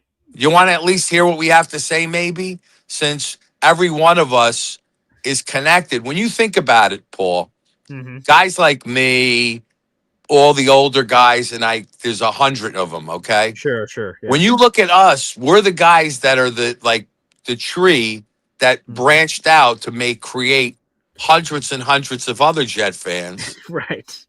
Right? You know what I'm saying? All my kids. I get what you're saying. Yes, of course. Now my kids are starting to wear baby Jet stuff. You know, we're the guys that are the glue. And I'm going to tell you something. Yeah. The most depressed guys right now are in my category. You know, I've never been this. I am one of the most positive Jet fans there is. And I used to get criticized for it. But it's really, really been hard, man. They're like really stepping on us really hard this last 6-9 months. They're really, really killing us here. Raising the. I get emails from the thing. Oh, we got some exciting things happening at the Jets. Get your season tickets back. We got the second 60. What are you going to tell me? I'm supposed to get excited over 2 draft picks? I mean, they really need to make an effort here, and I don't see it right now, but we'll get it eventually. Yeah, I know it's going to happen, Neil. Who do you like in the Super Bowl? Well, who are you going to be rooting for? I mean, come on. I am clearly rooting for Seattle, and I am too. And the good thing for me is I don't have to root for them and go, geez, it's probably not going to happen. Seattle's a better team, so I'm rooting for them, and they're the better team, so it makes me feel double good, and fuck the Patriots. So, yeah. I know. The only thing that worries me, I was eating lunch yesterday with my family, and they had the TV on. They were showing all the Patriot wins over the course of the year, and I'm watching, and there's the Jet game. Man, man. Oh, I have to watch that. But, listen, the bottom line is this. If we got to depend on Sam not to turn the ball over. See, the one thing that clearly scares me with Seattle is Sam turns the ball over, and, their defense is very, opportunistic. So, certainly, I'm worried about that a little bit. I'm not as worried about, New England turning the ball over as I am Seattle. And 1 or 2 turnovers on the opposite side of the field, because this is going to be a back and forth game. I don't think the defenses are going to be ultra effective. I think it's an over game for sure, but we'll see. All right. Everybody Neil, have a great Super Bowl. Thanks, it's buddy. another one we're not in. I am telling you, one day you'll be on Radio Row. Oh yeah, baby. And it'll be all of us. Imagine we'll be dominating that Radio Row with all the podcasters, all you guys. How sweet will that be, Paul? It will be. It's going to happen. It's in my mind's eye. It's not. It's going to be soon too. Hopefully before we're all gone. That's it. Before we're dead. I only got another 30 years to wait. I could go 30 years. So 30 years, I'll be 95. I am going to struggle to stay alive just to see that Super Bowl. And I better not be when I'm 95. I'll tell you that much. Neil, hang on to the rope, buddy. Take care, guys. Neil Sr. there on the show. Well, everybody, thank you so much for joining us here. Terrific. I love the positivity there from Neil. And hey, I feel it too. I can't wait. And hey, eventually, if they're in the Super Bowl, that'd be great. But hopefully we're taking Boy Green Daily on the road so you guys can support us as we go to the Combine, Super Bowl, and all those things in the future. I hope that's something that's coming up. There's no question about it. Well, again, thank you, everybody, for tuning in. Appreciate you. Like the video on the way out if you haven't already. Hit subscribe. If you have time today, please check out my full Rich Cimini interview. Again, I plugged it a lot today, but it's chock full of great stuff. Over 47 minutes of content there in the Rich Cimini interview. You won't regret it. There's a lot of great stories in there. We went through a variety of topics. There's some scoops buried in there. There's Hall of Fame stuff, Jet stuff, of course, all over the place. So hopefully you guys can enjoy it. Again, a big shout out as well to Uncle Indy that's in the chat. Saying love to everyone here. And again, Uncle Indy, we are thinking about you desperately, my friend. We are. Thank you, everybody, for tuning in, and we will be back tomorrow morning for another episode of Boy Green Daily. Take care.